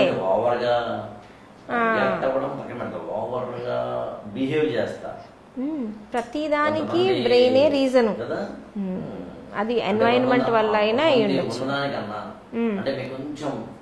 చాలా ఎబ్బెట్ గా అనిపించినా చెప్పాలని చెప్తున్నారు. కొంతమంది చూడండి మీద ఇప్పుడు మాట్లాడతారు, కొంతమంది మీద చెయ్యేసి మాట్లాడతారు. అపోజిట్ సెక్స్ అది ఓవర్ ఫెమిలియారిటీ అంటాం. అది ఒక టర్మే. ఇప్పుడు వచ్చి ఎక్కువగా మాట్లాడుతున్నారు, బాగా తెలిసినట్టు మాట్లాడుతున్నారు అంటే వీళ్ళకి ఓవర్ ఫెమిలియారిటీ ఉంది. ఇట్స్ న్యూరలాజికల్ ప్రాబ్లమా అనేది సివియారిటీని బట్టి. లైట్ గా ఉంది అంటే నేచర్ అంటాం, ఎక్కువగా ఉంది అంటే ప్రాబ్లము అంటాం, డిసీజ్ అంటాం. దాన్ని బట్టి ఓవర్ ఫెమిలియారిటీ కొన్ని డిమెన్షియాల్లో కూడా వచ్చింది. కొన్ని జబ్బుల్లో ఫస్ట్ స్టేజ్ ఓవర్ ఫెమిలియారిటీ లాగా రావచ్చు. ఫ్రాంటల్ లోబ్ దెబ్బతింటుంది అని అర్థం. వాళ్ళకి ఎక్కడ ఆగాలి, ఎక్కడ ఆపాలి, వెనక్కి వెళ్ళాలి అనేది నో చెప్పడం అనేది తెలియట్లేదు అని ఆ బ్రెయిన్ కి. సో అక్కడ మనకు అర్థమైంది ఈ లోబ్ లో కొంచెం ఏదో తేడా ఉన్నట్టుంది అని. అప్పుడప్పుడు ట్యూమర్స్ చూస్తాం, ఫ్రాంటల్ లోబ్ ట్యూమర్స్ ఉంటాయి. ఏమీ ఉండదు, ఇంతకుముందు ఇట్లా మాట్లాడే వాళ్ళు కాదు, ఇప్పుడు ఇట్లా మాట్లాడుతున్నారు, ఇంతకుముందు జనాల్లో కలిసే వాళ్ళు ఇప్పుడు తెగ కలిసిపోతున్నారు అంటారు. సడన్ చేంజ్ ఇన్ బిహేవియర్ వచ్చింది అంటే ఆ బ్రెయిన్ లో ఏదో చేంజ్ వచ్చింది. దాని ప్రకారం అది మెడికల్ గా దాన్ని ట్రీట్ చేయడం జరుగుతుంది. అవును, ఎగ్జాక్ట్లీ. అది కూడా ఉంది. అట్లాగే అదే ఇందాక నేను చెప్పినట్టు కదా, జంతువుతో పోల్చుకుంటే మానవుడి మెదడు మెమరీ కలిగి ఉంటాను. స్ట్రైట్ క్వశ్చన్, ఎందుకు జంతువుల్లో మెమరీ లేదు, మనిషికి ఉంది? మెమరీలో అసలు లేదని కాదు, జంతువుల్లో అసలు లేదంటలేదని ఉంటుంది, జంతువుల్లో కూడా ఉంటుంది. దాని పిల్లల్ని అది జాగ్రత్తగా చూసుకుంటుంది. జంతువులు కూడా మనం కూడా అంతే ఉండాలి, మనం ఎక్కువ చేస్తాం అన్నది తర్వాత కూడా. బట్ జంతువుల్లో కూడా కమ్యూనికేషన్ ఉందా? ప్రాపర్ లాంగ్వేజ్ లేకపోయినా కమ్యూనికేట్ చేస్తాయా? సో జంతువుల్లో కూడా దాన్ని ఎట్లా కాపాడుకోవాలో అది నేర్చుకుంటుంది. సో హ్యూమన్ బ్రెయిన్ అనేది మోర్ ఎవాల్వ్డ్, మనం ఇంకొంచెం కాంప్లెక్స్ స్పీషీస్ అన్నట్టు. మనకేంటి అంటే అదే ఇంతకు ముందు మన యాన్సిస్టర్స్ ఏం చేశారు, టూల్స్ ని కనిపెట్టారు, మనం వాటిని రిఫైన్ చేసుకుంటా అంటే పాత కనిపెట్టిన దాని మీద మనం ఇంకా వర్క్ చేసి ఇంప్రూవ్ చేసుకుంటున్నాం. యానిమల్స్ లో అది జరగదు కదా. ఇంతకు ముందు బట్టలు వేసుకునే వాళ్ళు కదా, ఇప్పుడు బట్టలు వేసుకోవడం నేర్చుకుంటాను, అట్లాంటివి జరగదు కదా. మన బ్రెయిన్ కున్న కెపాసిటీ అది. సో మనం ఏంటంటే ఇంతకు ముందు నాలెడ్జ్ ని కూడా తీసుకొని ఇంప్రూవ్ చేసుకుంటాం అన్నట్టు. అది యానిమల్స్కి లేదు, అది మనకుంది. ఇప్పుడు ప్రస్తుత సమాజంలో అతిపెద్ద సమస్య స్మార్ట్ ఫోన్ యూసేజ్ అని. ఎగ్జాక్ట్లీ, అవును. స్మార్ట్ ఫోన్ యూసేజ్ వల్ల ఇందాక మనం కొద్దిగా డిస్కస్ చేసాం రఫ్గా, ఒక చూస్తుంటే డోపమైన్ రిలీజ్ అవుతుందేమో కానీ అవేమీ అంతే ఆరోగ్యకరమైన డోపమైన్ రిలీజ్ కాదు, ఆరోగ్యానికి అలవాటు కాదు. కాబట్టి పజిల్స్, సుడోకును, పద వినోదము, మరొకటి చేయడం ద్వారా మాత్రం, లేకపోతే కనుక ఏమైనా క్విజ్ కాంపిటీషన్స్ లాంటి వాటిలో పార్టిసిపేట్ చేయడం ద్వారా కావచ్చు. ఈవెన్ నేను నమ్మేది ఏంటంటే చూడడానికి, చదవడానికి, వినడానికి, రాయడానికి మధ్యన కూడా చాలా తేడా ఉంది. మెమరీ ఇంప్రూవ్మెంట్ లెవెల్ మనం చూస్తున్నప్పుడు, ఉదాహరణకి ఇదే వీడియో మన ఇద్దరం మాట్లాడుతున్నాము, ఎవరు చూస్తున్నప్పుడు కన్నా అదే మన ఇద్దరు మాట్లాడేదాన్ని బుక్ గా రాసి కనుక ఇస్తే కనుక చదువుతున్నప్పుడు వాడికి ఎక్కువ కాన్సన్ట్రేషన్, మెమరీ పెరుగుతుంది, లోపల కార్పస్ కొల్లాజము లేకపోతే కనుక సెరిబ్రల్ కార్టెక్స్ ఇమాజిన్ చేసేది కదా బ్రెయిన్ చదువుతున్నప్పుడు. ఇమాజినేషన్ దీంట్లో ఎక్కడ ఉంది? ఇమాజినేషన్ లేదు. చెప్పింది వినడమే తప్ప చదివింది ఇమాజిన్ చేసుకోవడం సినిమా చూడడానికి నావెల్ చదవడానికి చాలా తేడా ఉండిద్ది. ఏదో హీరో హీరోయిన్ ఇద్దరు కూడా గుంటూరు నుంచి విజయవాడ వేదిక వెళ్తున్నారు కారులో అన్నప్పుడు ఏ కారు ఏ హీరో హీరోయిన్ వాళ్ళు ఏ డ్రెస్ వేసుకున్నారు నువ్వు ఎంత ఇమాజిన్ చేసుకుంటే అంతలా ఎంజాయ్ చేస్తావు. సో ఇమాజిన్ చేస్తుంటే లోపల ఇది ఒకటి ఇలాగా ఉంటుంది. కార్పస్ కొల్లాజం అంటే సెరిబ్రల్ కార్టెక్స్. సెరిబ్రల్ కార్టెక్స్ ఎక్కువ బెండ్స్ ఉండే కొద్దీ మెమరీ ఎక్కువ ఉంటుంది అంటారా కదా? సర్ఫేస్ ఏరియా ఎక్కువ ఉంటుంది. సర్ఫేస్ ఏరియా చిన్నప్పుడు అది తక్కువ లేయర్ గా ఉండి తర్వాత అది బెండ్ అవ్వడం స్టార్ట్ అవుతుందని అన్నారు. పుట్టేటప్పటికే బెండ్స్ అన్ని స్టార్ట్ అవుతాయి. బ్రెయిన్ లో స్టార్టింగ్ లో ఫామ్ అయినప్పుడు స్మూత్ గా ఉండిద్ది. పొట్టలోనే బ్రెయిన్ డెవలప్మెంట్ చాలా. బ్రెయిన్ ఎదిగేది ఫస్ట్ బర్త్ టైంలో పొట్టలో ఉన్నప్పుడు first 5 years of age brain development maximum జరిగేది. మనం అనుకున్నప్పుడు ఇప్పుడు మనకు అసలు డెవలప్మెంట్ ఏమి ఉండదు, ఏజింగ్ తప్ప. ఫస్ట్ 5 years ఆఫ్ బ్రెయినే అన్నిటికన్నా చురుకైనది. అందుకే ఇప్పుడు ఆటిజంలో ADHD వచ్చినా 5 ఏళ్ల లోపే ట్రీట్ చేయండి అంటాం. ఎందుకంటే 5 ఏళ్ల తర్వాత బ్రెయిన్ చాలా ఫిక్స్ అయిపోద్ది అట్లా. సో 5 years లోపు ఇప్పుడు బేబీ రోజు రోజుకి నేర్చుకునే అంత స్పీడు ఏ ఏజ్ లోనూ మనకి రాదు. లాంగ్వేజ్లు నేర్చుకునేది ఎన్ని లాంగ్వేజ్లు వింటే అన్ని. పెంచడంలో తల్లిదండ్రుల పాత్ర ఎక్కువ ఉన్నప్పుడు ఆ పిల్లల్లో మెమరీ కానీ తత్ర కానీ పెంచుకోవచ్చు. అవును, ఫ్యూచర్ అంతా మనం ఇచ్చిన కాన్సన్ట్రేషన్ ఆ 5 years. ఇప్పుడు చాలా మంది ఏమంటారంటే మా పిల్లలు టీవీ చూసి అది నేర్చేసుకున్నారు, ఇది నేర్చుకున్నారు, ఫోన్ ఇట్లా అని స్క్రోల్ చేస్తా అంటారు. సో నేర్చుకున్న దానికన్నా నేర్చుకునే విధానం ఇంపార్టెంట్. హౌ టు లెర్న్, నేను ఎట్లా నేర్చుకోవాలనేది ముందు ఆ మెదడుకి నేర్పించాలి. అది ఇది నేర్పించేసాను కాదు. చాలా మంది పంపిస్తారు ఫస్ట్ ఈ క్లాసు, తర్వాత మ్యాథ్స్ క్లాసు, తర్వాత డాన్స్ క్లాసు, తర్వాత సో ఇట్లా అన్నీ నేర్పించడం కాదు.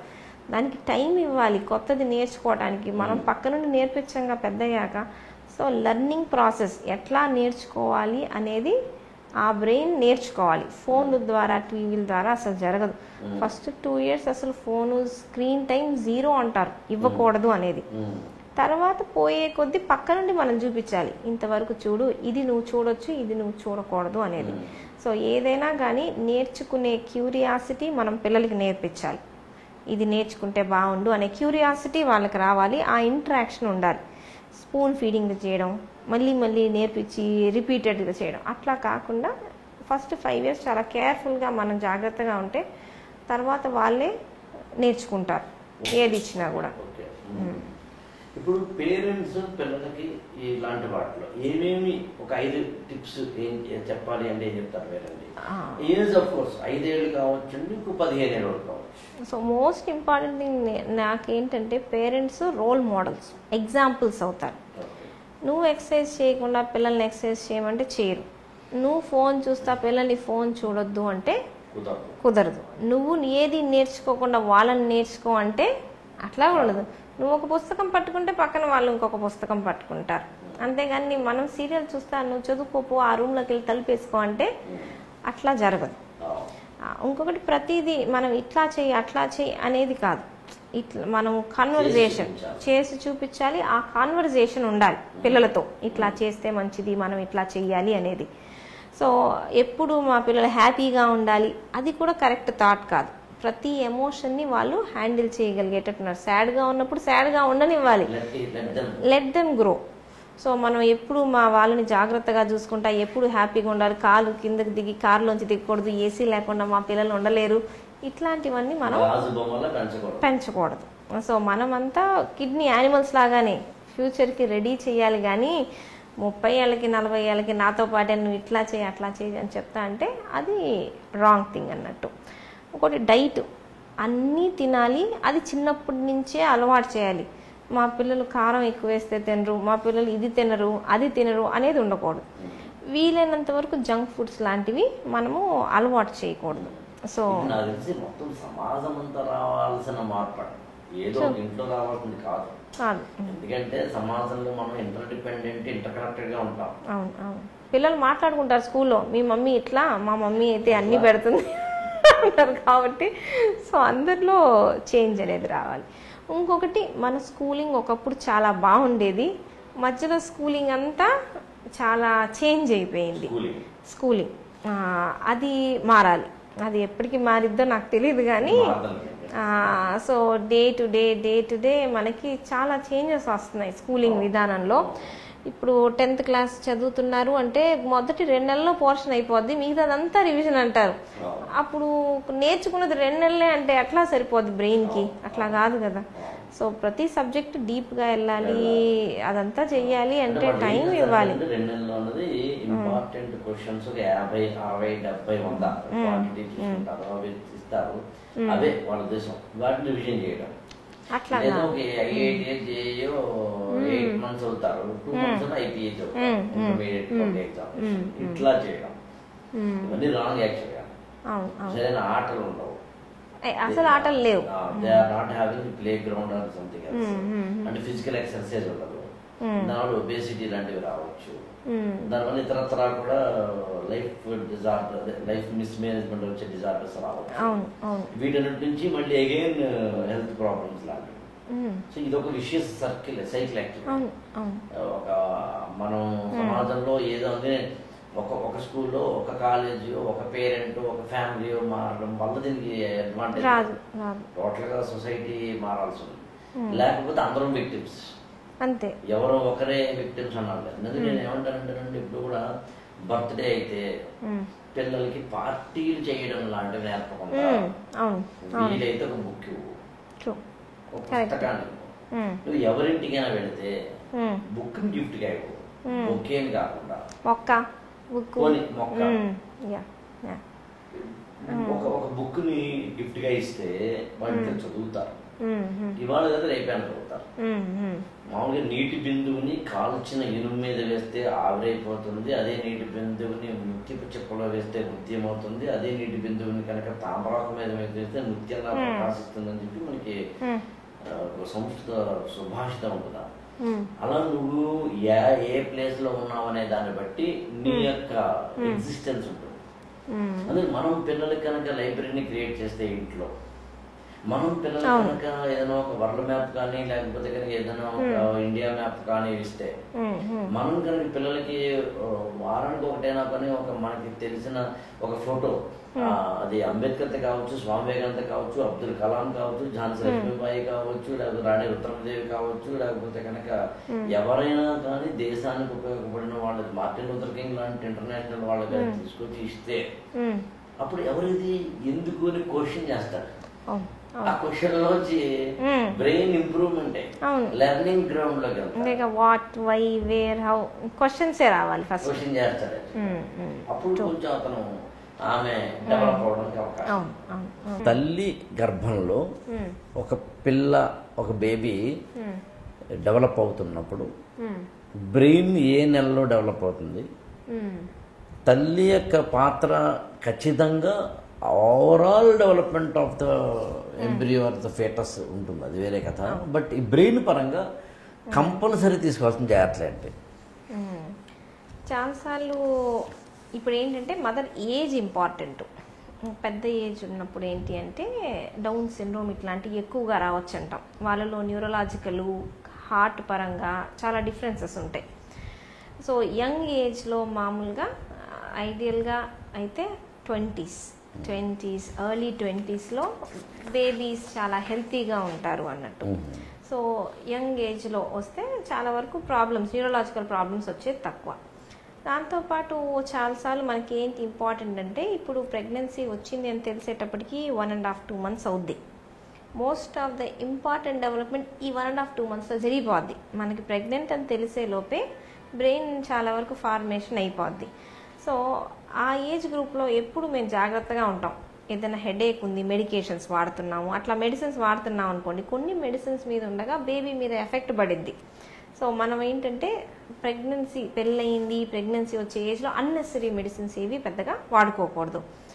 కొంతమందిలో ఏజ్ ఎక్కువ ఉంది, కొంచెం రిస్క్ ఉంది అంటే ఫోలిక్ యాసిడ్ అని ఒక వైటమిన్ ఉండిద్ది బ్రెయిన్ డెవలప్మెంట్ కోసం. ఫోలిక్ యాసిడ్ ప్రెగ్నెన్సీ రాకముందు నుంచే వాడుకోవచ్చు, దానికి ఏం సైడ్ ఎఫెక్ట్స్ లేవు. సో ఫోలిక్ యాసిడ్ తీసుకుంటే మంచిది. ఎస్పెషల్లీ కొంతమందికి ఫిట్స్ ఉంటాయి. ఫిట్స్ ఉండే వాళ్ళల్లో కొన్ని మెడికేషన్స్ అవన్నీ వాడతాం. ఫిట్స్ వచ్చే వాళ్ళల్లో కొన్ని మెడిసిన్స్ వాడతాం, యాంటీ ఎపిలెప్టిక్ డ్రగ్స్ అని. వాటి వల్ల కూడా బ్రెయిన్ ఎదుగుదల మీద పడవచ్చు. సో వీళ్ళల్లో ఏంటంటే ముందే టాబ్లెట్స్ అన్ని అడ్జస్ట్ చేసుకొని ఫోలిక్ యాసిడ్ మెడికేషన్స్ ఇవన్నీ వాడుకుంటాం. సో ప్రెగ్నెన్సీలో జాగ్రత్తగా ఉండాల్సిన టైము ప్రెగ్నెన్సీ తెలిసే లోపే. ఓకే, ఎందుకంటే ఏ రోజు బేబీ ఫార్మేషన్ స్టార్ట్ అయితో కీలక అవయవాలన్నీ ఫస్ట్ 12 వీక్స్లో ఫామ్ అయిపోతానే ఉంటాయి. సో ఆ ఫస్ట్ 12 వీక్స్ అనేది మనం చాలా especially man made first 12 weeks లో బ్రెయిన్ చాలా వరకు డెవలప్మెంట్ మెయిన్ పార్ట్స్ వచ్చేస్తాయి, హార్ట్ ఇవన్నీ కూడా. సో ఫస్ట్ 12 వీక్స్ కొంచెం మనం అన్నెసరీ మెడికేషన్. ఇప్పుడు ఆటిజం లాంటివి రావడానికి ఆ ప్రైమరీ స్టేజ్ కారణం అవుతుందంటారా? అది కాదు, ఆటిజంకి మల్టిపుల్ కాజెస్ ఉన్నాయి. ఒకటి జీన్స్ అంటాం, ఓకే, అది ఏ స్టేజ్ అనేది మ్యాన్రికం వల్ల అంటారా? మ్యాన్రికం వల్లనే కాదు, మల్టిపుల్ జెనెటిక్ ఫ్యాక్టర్స్ ప్లస్ అంతటికన్నా ఇంపార్టెంట్ ఎన్వైరన్మెంటల్. పుట్టిన తర్వాత మనం బేబీని ఎట్లా హ్యాండిల్ చేస్తాము అనేది మనం మాట్లాడుతున్నామా లేదా. It takes a village to rise a child అంటాం. ఒక ఊరు మొత్తం కావాలి ఒక బిడ్డ వెతగాలి అంటే, అందరూ మాట్లాడించాలి, మట్టిలో పడి దొరలాలి, అటు తిరగాలి ఇటు తిరగాలి, ఇవన్నీ జరగట్లేదుగా. ఇప్పుడు న్యూక్లియర్ ఫ్యామిలీ, ఇంట్లో మదరు ఫాదరు కిడ్ ఉంటారు, ఫాదర్ వర్క్ వెళ్ళిపోతారు, మదర్ బిజీగా ఉండిద్ది, బేబీ ఒక్కతే ఆడుకుంటా ఉండిద్ది. సో ఈ ఎన్వైరన్మెంటల్ చేంజ్ల వల్ల, ఎందుకంటే జీన్స్ ఎప్పటి నుంచో ఉన్నాయి కానీ ఆటిజం ఇంత ఎక్కువ లేదు కదా, ఇప్పుడు పెరగటానికి కారణం కమ్యూనికేట్ చేయడానికి జనాలు లేరు చుట్టూ. సో ఆటిజంకి మల్టిపుల్ ఫ్యాక్టర్స్, ఒకటి జెనెటిక్, ఒకటి ఎన్వైరన్మెంట్ అన్నట్టు. సో దీంట్లో మనం చేయగలిగింది పుట్టిన తర్వాత ఇంటరాక్షన్ బాగుండేటట్టు, చుట్టూ గ్రాండ్ పేరెంట్స్, పేరెంట్స్ అందరూ, మదర్ కూడా ఎక్కువ మాట్లాడిస్తూ ఉండాలి. ఏం చేస్తున్నా, కిచెన్లో ఉన్నా ఎక్కడున్నా బిడ్డను పక్కన పెట్టుకొని మాట్లాడించుకుంటూ ఉండాలి అన్నట్టు. సో ఇప్పుడు స్టమక్లో వచ్చేటప్పుడు అమ్మ, అక్క అందరూ ఉండేవాళ్ళు, అమ్మమ్మ, నాయనమ్మ, పెద్ద ఫ్యామిలీలు కదా, ఎవరో ఒకళ్ళు. ఇప్పుడు లేదు, అందరూ చిన్న చిన్న ఫ్యామిలీస్ అయిపోయారు. ఇప్పుడు స్టమక్లో ఉన్నప్పుడు మాత్రం మేము వరి అయ్యేది డ్రగ్సే, టాబ్లెట్స్, మెడికేషన్స్ మీరేం వాడుతున్నారు అనేది. చాలాసార్లు వచ్చి ప్రెగ్నెన్సీ వచ్చేసింది అంటారు, అప్పటికల్లా మేము వాడుతున్న మెడిసిన్స్ ఉంటాయి కదా, అప్పుడు నేను ఇప్పుడు ఆపుతాను అంటే అప్పటికల్లా కొంచెం టైం గడిచింది కదా. సో ప్రెగ్నెన్సీ టైంలో మెయిన్గా ఏం మెడిసిన్స్ తీసుకుంటున్నాం అనేది చాలా జాగ్రత్తగా ఉండాలి, డైట్ బాగుండాలి, ఫోలిక్ యాసిడ్ సప్లిమెంట్స్ అవసరమైన వాళ్ళు తీసుకోవాలి, కొంచెం వెయిట్ మరీ ఎక్కువ ఒబిసిటీ అట్లా ఉండకుండా కొంచెం జాగ్రత్తగా తీసుకుంటే సరిపోతుంది. సో ఇంతకుమించి స్పెషల్ ప్రికాషన్స్ ఏ ఉండవు, డైట్ హెల్తీగా తీసుకుంటే సరిపోతుంది. సో మామూలుగా సమాజంలో ఆడ మగ అనే డిఫరెన్సెస్, ఆడవాళ్ళు తక్కువ మగవాళ్ళు ఎక్కువ అలాంటి అనవసరమైన కన్సెప్షన్స్ అనండి, పెర్సెప్షన్స్ అనండి మన లైఫ్లో ఉన్నాయి. ఒక న్యూరాలజిస్ట్గా బ్రెయిన్కి సంబంధించి మామూలుగా మనకి లెఫ్ట్ బ్రెయిన్, రైట్ బ్రెయిన్ అనే ఎలా అయితే డిఫరెన్స్ ఉంటాయో, I think left brain is taking care of the right part of the body, and right brain is taking care of the left part of the body. మనకి right side important కాబట్టి dominant left brain. Left brain is very important మాటకి, especially language కి. Right brain ఏంటంటే creativity. ఇప్పుడు right hand left handers కూడా దీన్ని బట్టి ఉంటుంది. కొంతమంది లెఫ్ట్ హ్యాండెడ్ ఉంటారుగా, సో అట్లా బ్రెయిన్ బట్టి సైడ్ ఆఫ్ ద బ్రెయిన్ అనేది ఇంపార్టెంట్. మాకు తెలిసిపోద్ది లెఫ్ట్ సైడ్ పక్షవాతం వచ్చిందంటే భయపడతాం, మళ్ళీ మాట వచ్చిద్దో లేదో అని. రైట్ వచ్చిన వాళ్ళకంటే మాకు తెలిసిద్ది వీళ్ళకి మాట వచ్చింది, ఈజీ మనం హ్యాండిల్ చేయడం అనేది. సో ఏ పార్ట్ అనేది ఇంపార్టెంట్. మేల్ బ్రెయిన్ కి ఫీమేల్ బ్రెయిన్ కూడా డిఫరెన్సెస్ ఉంటాయి. ఎందుకంటే మేల్ క్రోమోజోమ్స్ మేల్ బ్రెయిన్ అనేది ఫిజియలాజికల్ గా డిఫరెన్స్ ఉంటాయంటారా? స్ట్రక్చరల్ డిఫరెన్సెస్ ఉంటాయి, ఫంక్షనింగ్ లో కూడా డిఫరెన్సెస్ ఉంటాయి. ఏ పార్ట్ మోర్ యాక్టివ్ అనేది male brain. Grey matter, white matter విషయంలో వాట్ ఎగ్జాక్ట్లీ? గ్రే మ్యాటర్ అంటే సెల్స్, కణాలు ఉండేది. వైట్ మ్యాటర్ అంటే కమ్యూనికేషన్ ట్రాక్స్ ఉండేవి, యాక్సాన్స్ ఇవి ఉండే అనమాట. కమ్యూనికేషన్స్ అన్నీ ఉండేది వైట్ మ్యాటర్లో. గ్రే మ్యాటర్లో బాడీ ఉండిద్ది అంటాం, సెల్ బాడీ అనేది మెయిన్ బాడీ గ్రే మ్యాటర్లో ఉండిద్ది. సో మెయిన్ లైఫ్ ఉన్న పార్ట్ ఇది గ్రే మ్యాటర్. ఈ వైట్ మ్యాటర్లో కనెక్షన్స్ వరకు ఉంటాయి అన్నట్టు. But both are important. మెదడుకి కనెక్షన్స్ ఇంపార్టెంటే, కణాలు ఇంపార్టెంటే, రెండు ఇంపార్టెంటే. సో మెన్లో గ్రే మ్యాటరు, విమెన్లో గ్రే మ్యాటరు డిఫరెన్స్ ఉండేది. అంటే వీళ్ళకి ఎక్కువ వీళ్ళకి తక్కువ అని కాదు, కొన్ని పార్ట్స్లో ఉమెన్కి ఎక్కువ, కొన్ని పార్ట్స్లో మెన్కి ఎక్కువ అన్నట్టు. Parts of the brain exactly. ఇప్పుడు విమెన్ అనుకోండి, విమెన్లో హియరింగ్ చాలా షార్ప్గా ఉండిద్ది. సో హియరింగ్ పార్ట్లో కొంచెం గ్రే మ్యాటర్ ఎక్కువగా ఉంటుంది. ఎందుకంటే ఇప్పుడు మదర్కి చైల్డ్ వాయిస్ ఏడుస్తున్నారు అని వెంటనే తెలిసిపోద్ది, వినిపించక్కర్లా, ఇంట్యూషన్లోనే తెలిసిపోతుంది చూడండి. సో చైల్డ్ బేరింగ్ కోసం విమెన్ బ్రెయిన్ అనేది కొంచెం అలర్ట్గా ఉంటుంది. ఇంకొకటి ఇంట్యూషన్స్ అంటాం, మనకి సబ్ కాన్షియస్గా కొన్ని జరిగిపోతున్నాయి, తెలిసిపోతుంది, నాకు తెలిసి ఇది ఇట్లా జరిగిద్ది అంటారు, విమెన్లో ఎక్కువ ఉండిద్ది సబ్ కాన్షియస్ మెన్లో కన్నా. సో ఆ ఇంట్యూషన్ అనేది విమెన్లో ఎక్కువగా ఉంటుంది. మల్టీ టాస్కింగ్, 10 పనులు ఒకసారి, అంటే పొద్దున్న లేవంగానే ఇటు పిల్లల్ని లేపాలి, స్నానాలు చేయించాలి, బాక్సులు కట్టాలి, ఇల్లు చూసుకోవాలి, అన్నీ చేయాలి కదా. సో ఈ మల్టీ టాస్కింగ్ మెన్ చేయలేరు, విమెన్ చేయగలరు. అంటే ఒక టాస్క్ నుంచి ఒక టాస్క్ అట్లా స్విచ్ అవుతానే ఉండేది. బ్రెయిన్ ఒకేసారి 10 పనులు చేయదు, ఒకసారి ఒక పనే చేసిద్ది. 10 సెకండ్లు ఈ పని, 10 సెకండ్లు ఈ పని, 10 సెకండ్ అట్లా సెపరేట్ అవుతా. Quality of the work actually తగ్గిద్ది, క్వాలిటీ ఏం పెరగదు, కానీ టైం అలొకేట్ చేసేది ఫాస్ట్గా స్విచ్ అవ్వకూడదు విమెన్ బ్రెయిన్. మెన్ బ్రెయిన్ అది అట్లా జరగదు. ఈ తేడాలు కూడా ఎందుకు వచ్చాయంటే హార్మోన్స్ డిఫరెంట్, విమెన్కి మెన్కి అవసరాలు డిఫరెంట్, బ్రెయిన్కి ఉన్న అవసరాన్ని బట్టి బ్రెయిన్ డెవలప్ అయింది. సో విమెన్కి ఇది ఎక్కువ అవసరం అని. డిఫరెన్సెస్ అని ఇద్దరిలో 1-2 కదండి, టెస్టోస్టెరాన్, ఈస్ట్రోజన్, ఇవి మెయిన్ డిఫరెన్సెస్. సో ఆ డిఫరెన్సెస్ మనల్ని పెంచే విధానం, అమ్మాయిని పెంచే విధానం వేరు, అబ్బాయిని పెంచే విధానం వేరు. ఇప్పుడు డ్రైవింగ్ ఇవన్నీ తీసుకోండి, ఆ ప్లేస్కి వెళ్ళాలి అంటే మనం ఎప్పుడైనా రోడ్డు పక్కన అబ్బాయిని అడుగుతాం, అటు వెళ్ళాలంటే ఎట్లా అమ్మాయిని అడగడం. ఎందుకంటే స్పేషియల్ ఓరియంటేషన్ అనేది తక్కువ, కొంతమందికి ఇంకా మరీ తక్కువ ఉంటుంది అనమాట. నాకైతే ఒక చోట నుంచి ఒక చోటకి వెళ్ళాలంటే నాకు ఇక్కడి నుంచి ఇంటికే దారి తెలుసు, ఇంకో చోటకి వెళ్ళమంటే నేను వెనక్కి రాలేను. సో కాబట్టి ఆ స్పేషియల్ ఓరియంటేషన్ అబ్బాయిలో ఎక్కువ, అమ్మాయిలో తక్కువ. సో అవసరాన్ని బట్టి ఒక్కొక్కటి డెవలప్ అవుతా ఉంటాయి. ఎవరిది ఎక్కువ తెలివితేటలు అనడానికి దానికి ఆన్సర్ లేదు, ఎవరి ఫీల్డ్లో వాళ్ళు తెలివైన వాళ్ళే అన్నట్టు పోల్చడానికి వీల్లేదు, ఎవరి స్పెషాలిటీ వాళ్ళది. అందరూ చెప్తారు ఈక్వల్ అని. బ్రెయిన్ వెయిట్ కూడా ఉమెన్ బ్రెయిన్ వెయిట్ తక్కువను, బ్రెయిన్ వెయిట్ కొంచెం ఎక్కువ. మెన్ బాడీ వెయిట్ కూడా ఎక్కువే కదా, బ్రెయిన్ వెయిటే కాదు కదా. ఉమెన్ స్ట్రక్చర్ కన్నా మెన్ స్ట్రక్చర్ పెద్దది, బ్రెయిన్ వెయిట్ ఎక్కువే. బట్ బ్రెయిన్ సర్ఫేస్ ఏరియా వీళ్ళది ఎక్కువ వాళ్ళది ఎక్కువ అంటే అప్పుడప్పుడు విమెన్ది కూడా సర్ఫేస్ ఏరియా ఎక్కువ ఉండొచ్చు. సో అట్లా మనం ఫిమేల్ మేల్ బ్రెయిన్స్ ఎన్ని డిఫరెన్స్ ఉన్నాయని దాదాపు ఒక 7-8 పేజీలు మ్యాటర్ రాశానండి. మీ న్యూరాలజీ బుక్స్ చదివి కొంతాను, ఆంథ్రోపాలజీ చదివి కొంతాను. అంటే మనము ఇక్కడ మేల్ ఫిమేల్ ఎక్కువ తక్కువల గురించి చెప్పడం కాదు, మీరు ఇంత భలే చెప్పారు. ద ఫంక్షనాలిటీస్ని బట్టి, అవసరాన్ని బట్టి లోపల దాని యొక్క మార్పు చేర్పులు, అంతకుమించి ఏం కాదు. అంతే తప్ప ఫిమేల్ బ్రెయిన్ అయితేనేమో తక్కువ కాంపిటేటివ్ ఎఫెక్టివ్నెస్, మేల్ అయితే కానీ ఎక్కువ అనేది ఏం కాదు. అట్లా ఏం లేదు. యాక్చువల్లీ ఒక మనిషి బ్రెయిన్కే చాలా డిఫరెన్స్.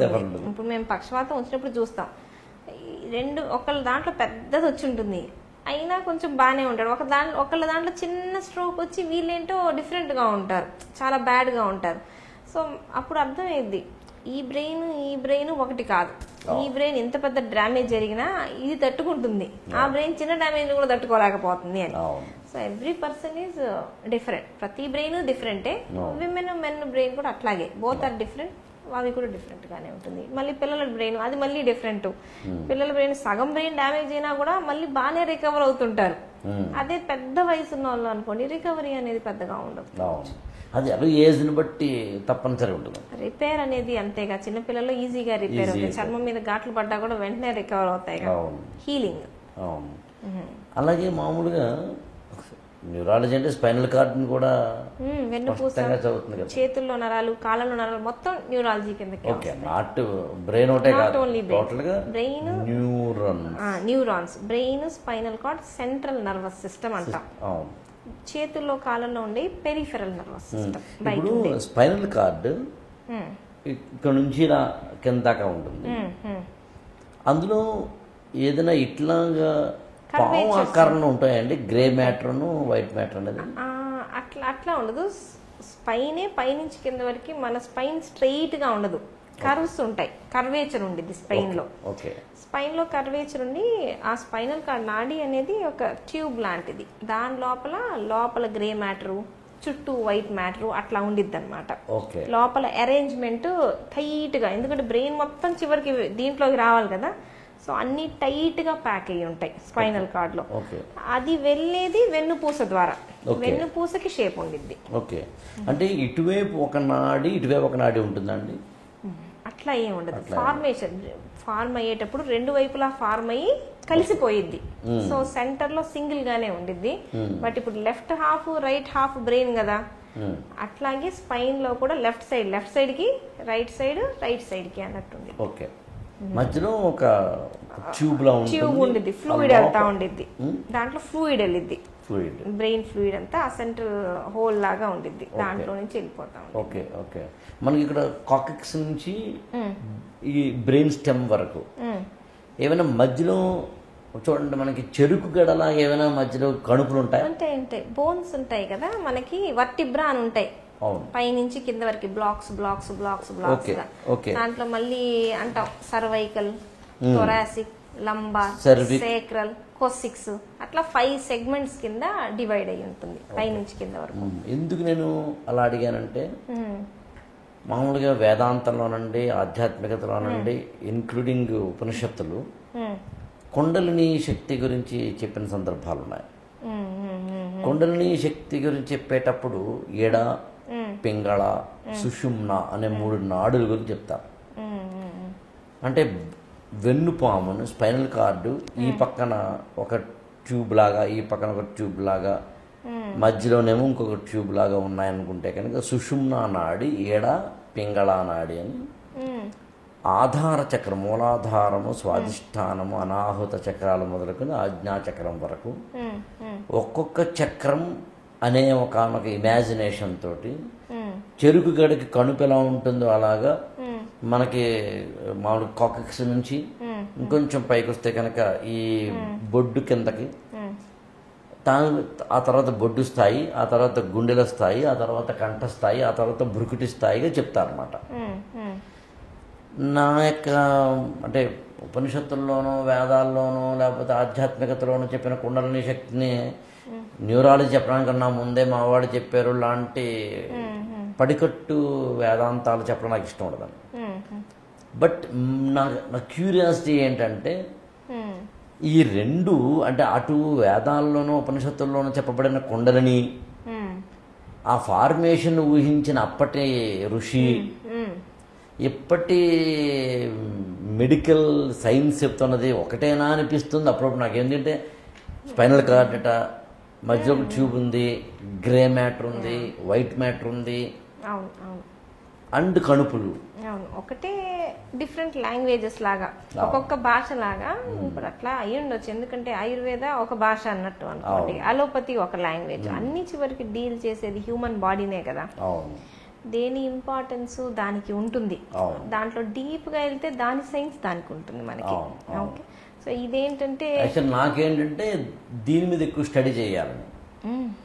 మామూలుగా ఏంటంటేనండి, మా వేదాంతం, మా మతం ఇంత చెప్పింది, ఇంత గొప్పగా చెప్పింది, ఆనాడే చెప్పింది అనే వెర్షన్ నాకు ఇష్టం ఉండదు. ఆనాడే చెప్పడము, ఇవాళ్ళ కన్నా ముందే చెప్పడము అనే వెర్షన్ ఒక అహంకారాన్ని చెప్పే అవకాశం ఉంటుందని నేను నమ్ముతాను. అసలు అదేమీ లేదు, వేస్ట్, వేదాంతం ఏం లేదు, వాళ్ళకేం తెలియదు, ఉపనిషత్తుల్లో ఏం లేదు అని చెప్పడాన్ని కూడా నేను నమ్మను. దాన్ని నేను అజ్ఞానంగా భావిస్తాను. నేనేమని నమ్ముతానంటే, మరి ఒక 100-200 సంవత్సరాల కింద అయితే న్యూరాలజీ లేదుగా, పోనీ 500-300 మోడర్న్ మెడిసిన్ వచ్చింది 300 ఇయర్స్ నుంచి అనుకుంటే, అంటే అంతకుముందు లేదని కాదు, వేరియస్ బ్రాంచెస్. ఇవాళ కార్డియాలజీ ఎన్ని బ్రాంచెస్ ఉన్నాయండి మనకి? మామూలుగా పీడియాట్రిక్ కార్డియాలజీ వచ్చేసింది, ఎలక్ట్రోఎన్సెఫలిటిక్ కార్డియాలజీ వచ్చేసింది. అటు కార్డియాలజీలో కొన్ని వందల బ్రాంచ్ వచ్చినాయి. న్యూరాలజీలో కూడా వచ్చినాయి కదండి, చాలా వచ్చాయి. సైకియాట్రీలో వచ్చింది. ఇలా అన్నిట్లోనూ బ్రాంచెస్ రావడం గల కారణం ఈవెన్ ఆప్థమాలజీ వచ్చింది. అటు తిరిగి మొత్తం మీద నాకు సింపుల్ 3 స్టేట్మెంట్లు చెప్తాను ఈ మొత్తం కన్ఫ్యూజన్కి. ఈ సైన్సెస్ ఇవన్నీ రావడానికన్నా ముందైతే మనిషి ఉన్నాడు, రోగాలున్నాయి. ఈ ఫిట్స్ అయినా, ఈ ఆటిజం అయినా, ఇంకొకటైనా ఎన్విరాన్మెంటల్ లాంటి మినహాయిస్తే ఒకప్పుడు మానవుడికి కూడా ఉన్నాయి రోగాలు కానీ, వ్యాధులు కానీ, జబ్బులు కానీ, వట్టెవరి నేమెట్ ఉన్నాయి. అప్పుడు మానవుడు ఏం చేసి ఉండాలి? ఏదో చేసి ఉండాలిగా, బతకాలిగా, క్యూర్ చేసుకోవాలిగా. చేసుకోకుండా ఎలా ఉంటాడు?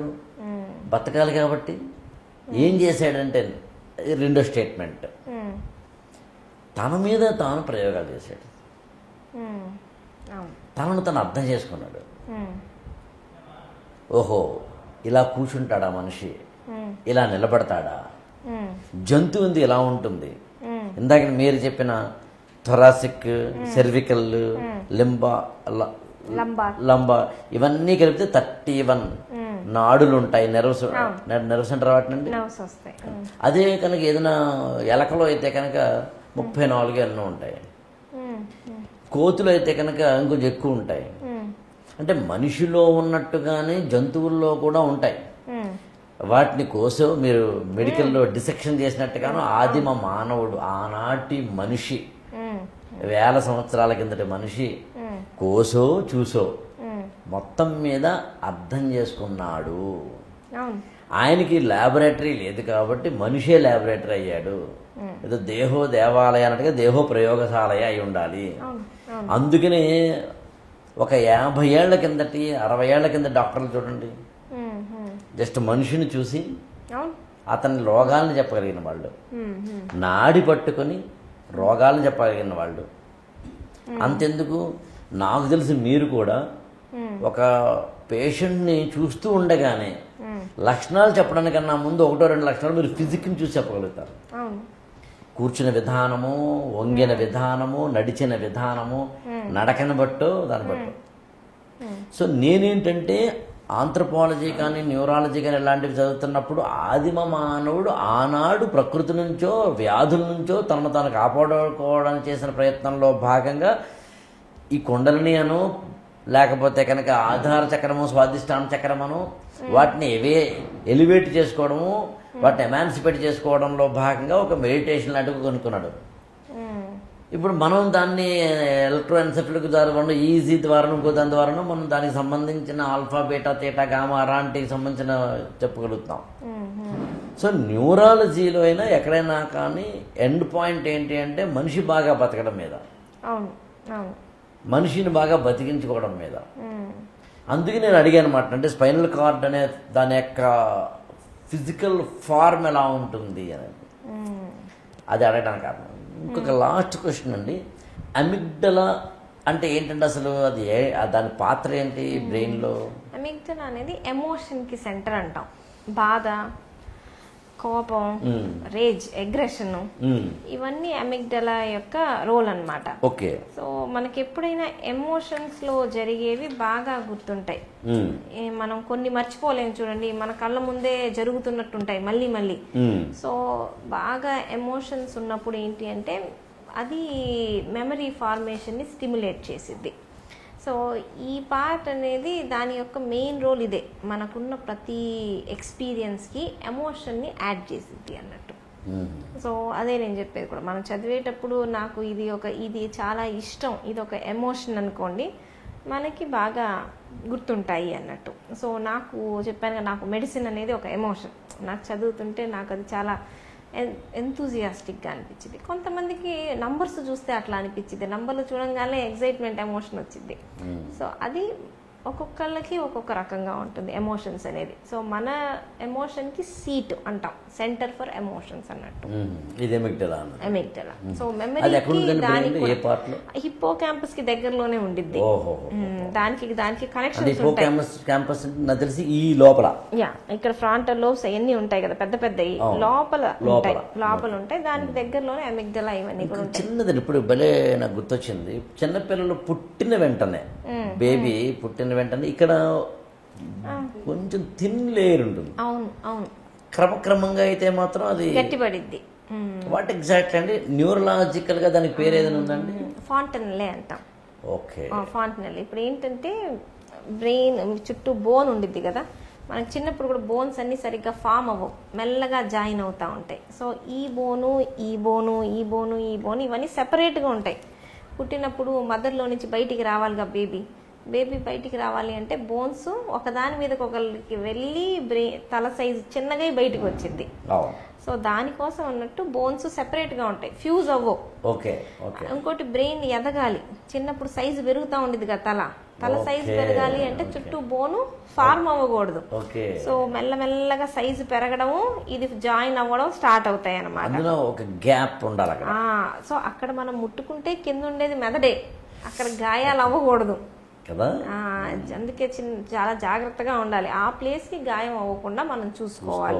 వాళ్ళు గట్టిగా ఏడుస్తుంటే తలలో ప్రెషర్ పెరిగింది, అప్పుడు అది పైకి లేస్తుంది అనమాట. డీహైడ్రేషన్ అయినప్పుడు ఒంట్లో నీరు లేదనుకోండి లోపలికి దిగిద్ది. సో మనకి బ్రెయిన్ అనేది దాని కిందనే ఉండిద్ది. ఒకసారి ఫుల్ గా ఫార్మ్ అయిపోయిన తర్వాత ఇంకా మనకి బ్రెయిన్ టచ్ చేయడానికి దొరకదు. అది దాన్ని బ్రహ్మరంధ్రం అని మామూలుగా కొద్దిగా ఆధ్యాత్మికంగా చెప్తారండి.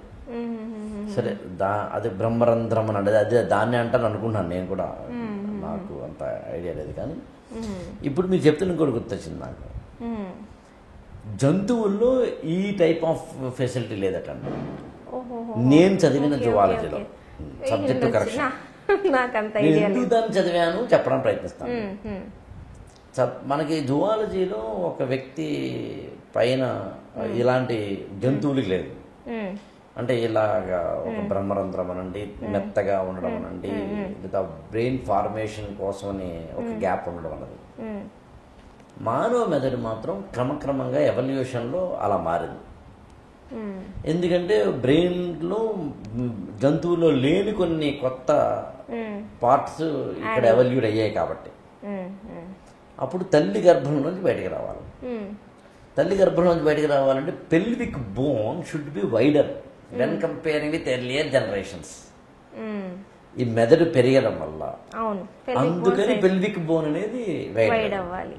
When comparing with the animals the human beings are having, the female better to say women is the having. అది పెల్విక్ బోన్ కి సంబంధించి బ్రెయిన్ కి సంబంధించి చెప్తాను. నేను ఇదంతా కలిపి ఎలా ఇక్కడ దాకా వచ్చాను కూడా క్వశ్చన్ అడుగుతాను. ఈ హైపోథాలమస్ గురించి చెప్తూ సెక్సువల్ ఎరోజల్ అనే పదం వాడతాను. నేను ఎందుకు అడుగుతున్నానంటేనండి, సెక్సువల్ ఎరోజల్ అనే దానికి హైపోథాలమస్కి సంబంధం ఏంటి?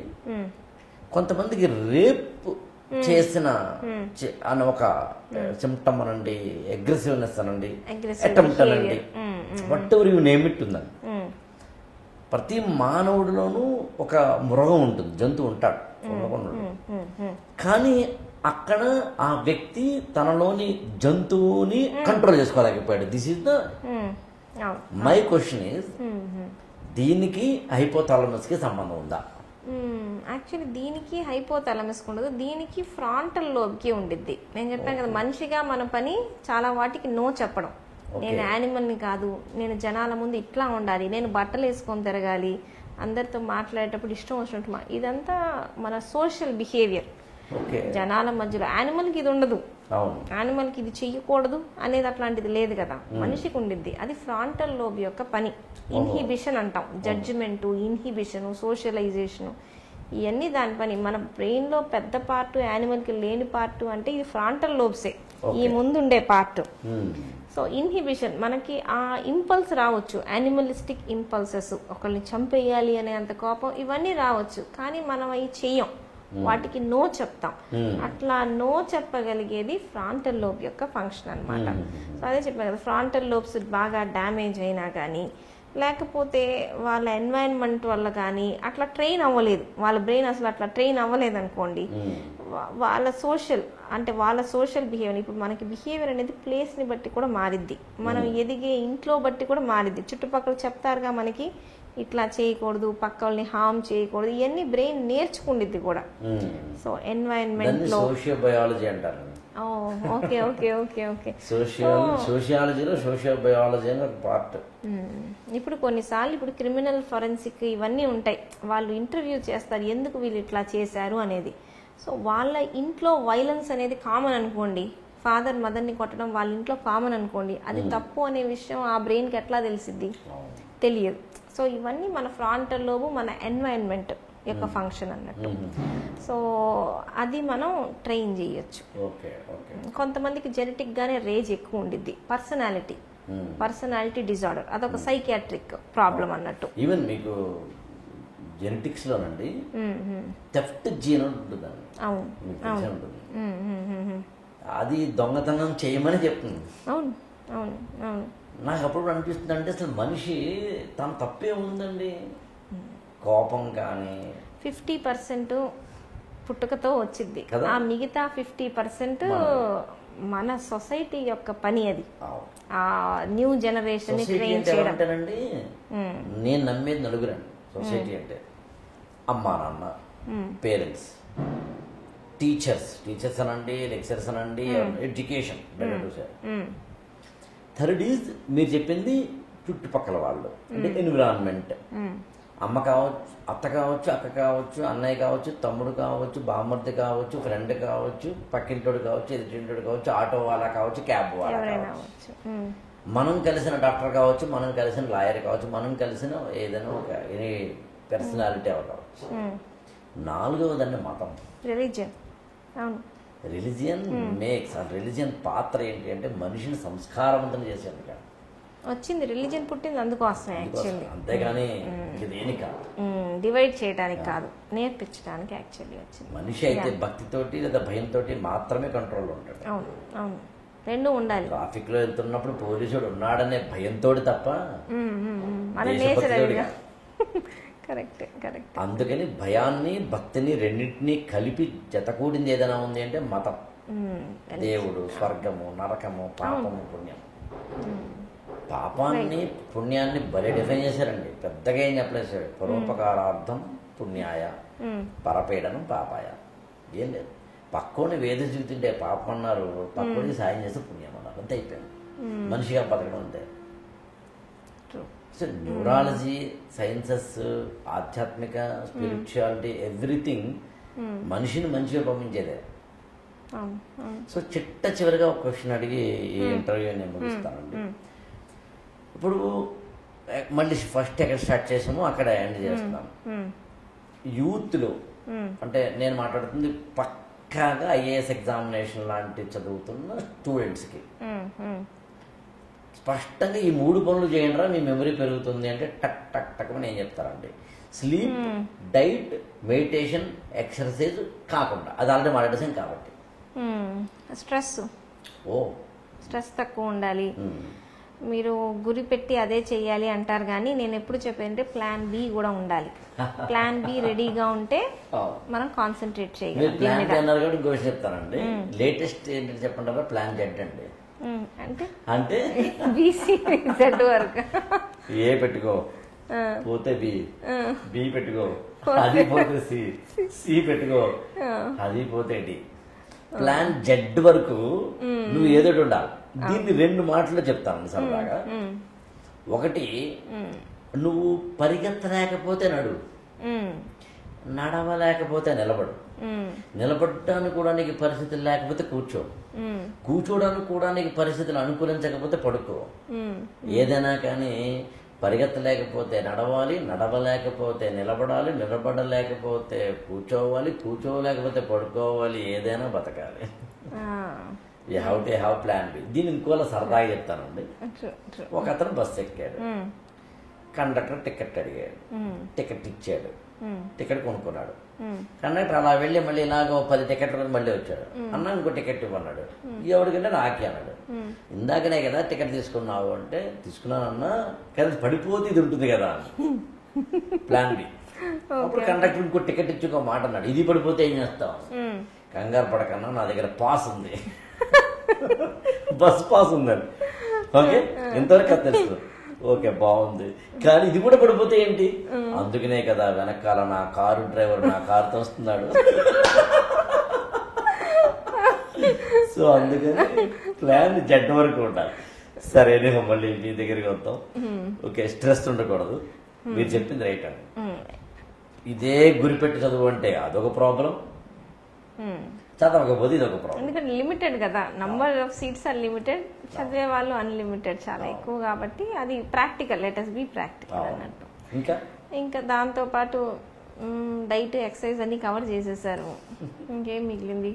Study techniques. నేను చెప్పాను కదా, ఎవరి టెక్నిక్ వాళ్ళు డెవలప్ చేసుకోవాలి. ఆ స్టేజ్కి వచ్చారు అంటే 10th నుంచే టెక్నిక్లు డెవలప్ చేసుకోవాలి. అప్పటికల్లా మనం ఏంటో మనకు తెలిసి ఉండాలి. ఎంత పోర్షన్ నేను కావాలి అంటే ఫ్యూచర్ని ప్రెడిక్ట్ చేయగలడం బ్రెయిన్ యొక్క మోస్ట్ బెస్ట్ ఎబిలిటీ అన్నట్టు. నేను 1 year తర్వాత ఎంత చదవగలను, నేను ఏ పొజిషన్లో ఉంటాను అనేది ఈ రోజు నేను చెప్పగలగాలి. అది మన ఇంటెలిజెన్స్, మెమరీ కాదు, ఇంటెలిజెన్స్ అది. సో అది మనం ప్లానింగ్ అహెడ్ చేసుకోవాలి. ఒకటి, మిస్టేక్స్ నుంచి నేర్చుకోవాలి. మనకి ఎక్కువ అన్నిటికన్నా నేర్పించేది ఏంటి అంటే మనం చేసే తప్పులు. సో తప్పుల నుంచి మనం నేర్చుకోగలగాలి. ప్రతి మిస్టేక్ ఈజ్ వెరీ వాల్యుబుల్. మనం చేసిన కరెక్ట్ దానికన్నా మిస్టేక్స్ ఆర్ ఆల్వేస్ ఇంపార్టెంట్ అన్నట్టు. So you have to learn from your mistakes. నిన్ను తెలుసుకోవడం, నీ స్ట్రెంగ్స్ ఏంటి, నీ వీక్నెసెస్ ఏంటి, ఈ సబ్జెక్ట్ నా స్ట్రెంగ్త్, ఈ సబ్జెక్ట్ నా వీక్నెస్ అనేది మనకు ముందే తెలిసిపోయి ఉండాలి. మన స్ట్రెంగ్త్ మీద తక్కువ వర్క్ చేయాలి, వీక్నెస్ మీద ఎక్కువ వర్క్ చేయాలి. అంతేగాని నాకు ఈ సబ్జెక్ట్ ఇష్టం. నేను చూసాం, ఇప్పుడు ఎంసెట్ ఎగ్జామ్ రాసేవాళ్ళు కదా, కొంతమందికి ఫిజిక్స్ అంటే పిచ్చి, ఫిజిక్సే చదివేవాళ్ళు. ఎంత ఫిజిక్స్ చదివితే మరి మిగతా 3 సబ్జెక్టులు ఏమైపోతాయి? కెమిస్ట్రీ, బాటనీ, జువాలజీ ఉంది కదా. ఫిజిక్స్ నా వీక్నెస్. నేను దాన్ని అయినా కూడా ఎగ్జామ్లో 1.5 గంటన్నర 3 సబ్జెక్టులు రాస్తే 1.5 గంటన్నర ఫిజిక్సే రాశాను నేను. సో మనకు ముందే తెలుసుకుంటే మనం చేసుకోవచ్చు. సో ఆ స్ట్రెంగ్త్, వీక్నెస్ తెలుసుకోవాలి. 100% అందరూ అంత స్ట్రెంగ్త్ మీద వర్క్ చేయలేరు. పక్కన వాళ్ళ ఇంటెలిజెన్స్ చూసి వాళ్ళు అట్లా ఉన్నారు. ఇప్పుడు tortoise and the hair story ఉందిగా, మనం స్లో ఉన్నా, వీక్ ఉన్నా, హార్డ్ వర్క్, రెపిటేషన్స్ చేస్తే మనం మ్యాచ్ చేసుకోవచ్చు. నేను నమ్మేది ఇంకోటండి, ఇక్కడ అందరూ అన్ని అవరండి. అందరూ అన్ని అవరు, కానీ అందరూ వాళ్ళ జీవితాల్లో మాత్రం ఏదో అవుతారు. అది వాళ్ళకి నచ్చింది అవ్వాలి. At the end of the day ఒక సింగర్ అవ్వచ్చు, ఒక డాక్టర్ అవ్వచ్చు, ఒక లాయర్ అవ్వచ్చు, ఒక స్పీకర్ అవ్వచ్చు, ఒక పొలిటీషియన్ అవ్వచ్చు, ఒక సోషల్ యాక్టివిస్ట్ అవ్వచ్చు, ఒకళ్ళు టీచర్ అవ్వచ్చు, ఒక లెక్చరర్ అవ్వచ్చు, ఒకళ్ళు గృహిణి అవ్వచ్చు, ఒకళ్ళు ఇంకొకటి అవ్వచ్చు, ఇంకొకటి అవ్వచ్చు, ఇంకోటి అవ్వచ్చు, ఇంకోటి అవ్వచ్చు.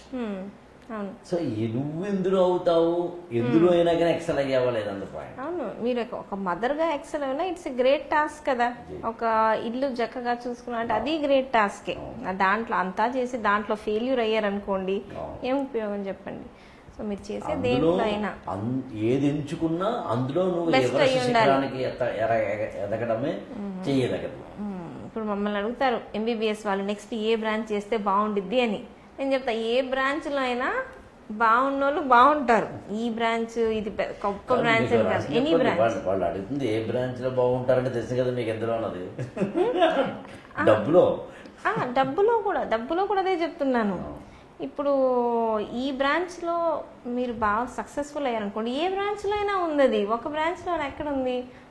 చాలాసార్లు చూస్తే డర్మటాలజీలో అన్నిటికన్నా ఎక్కువ మనీ ఉండొచ్చు. సో ఏ బ్రాంచ్ అనేది మనం చెప్పలేము. అమ్మడం తెలిస్తే రుద్రాక్ష అమ్మినా కూడా కోటీశ్వరులు అవ్వచ్చు.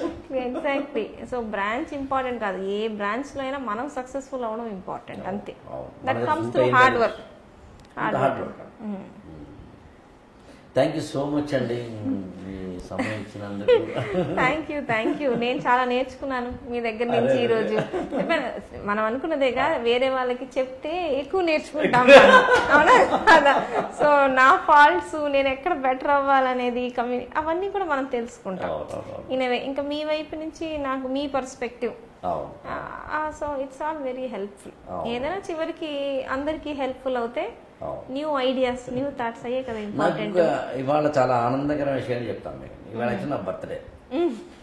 మార్నింగ్ ఇవాళ నేను రోటరీ క్లబ్ దానికి సంబంధించిన అతిపెద్ద మీటింగ్ కి గెస్ట్ స్పీకర్ గా వెళ్ళా. కేఎల్ యూనివర్సిటీ జరిగింది. దాదాపు 2000 మంది గ్యాదరింగ్. దట్టు 2 రాష్ట్రాల నుంచి వచ్చిన all top leaders, top management of the rotary club. I think 1 hour I had to give my lecture. తర్వాత మన ఇంటర్వ్యూ. సో మామూలుగానే బర్త్డేలని పార్టీలు కానీ చేసుకోవడం నాకు ఎప్పుడు అలవాట్లేదు. బట్ ఫ్రూట్ఫుల్గా చేయగలిగాం. నాకు ఎప్పటి నుంచో మెమరీకి సంబంధించి ఒక మాన్యువల్ గైడ్ ఇవ్వాలని కోరిక నాకు. మనం ఫ్రిడ్జ్ కొంటే గైడ్ ఇస్తాడు, how to use that fridge.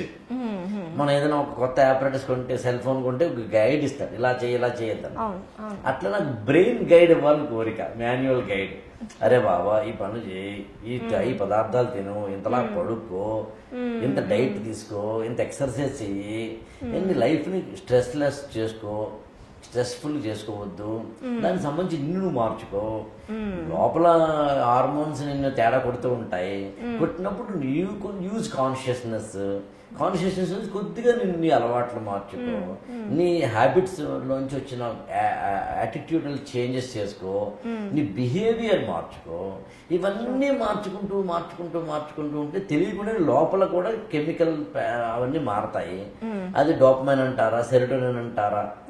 యాక్చువల్గా నేను నెక్స్ట్ ఎప్పుడైనా మళ్ళీ డిస్కస్ చేస్తాను. పీనియల్ గ్లాండ్ గురించి మనం ఎప్పుడైనా డిస్కస్ చేద్దాం. ఇంకా ముందు మంచి ఇంటర్వ్యూలు చేద్దాం మనం. సో ఒక మెలటోనిన్ క్రియేట్, ఈ హార్మోన్ రిలీజ్ చేసే పీనియల్ గ్లాండ్ కావచ్చు, లేదా డోపమైన్ కావచ్చు, సెరోటోనిన్ కావచ్చు, టోటల్ మన ఎండోక్రైన్ సిస్టమ్ లో ఉండే హార్మోన్స్ గురించి మనకు కొద్దో గొప్ప తెలిస్తే, మన స్పైనల్ కార్డ్ ఏంటి, మన బ్రెయిన్ ఏంటి, ఎలా ఫంక్షన్ అవుతాయని తెలిస్తే, మన లోపల అసలు ఎలా ఉన్నాయని తెలిస్తే, వాటిని కొంచెం మనం ఆహార పదార్థాలతో మార్చుకుంటాం. చిన్న చిన్న చేంజెస్ తీసుకుంటాం.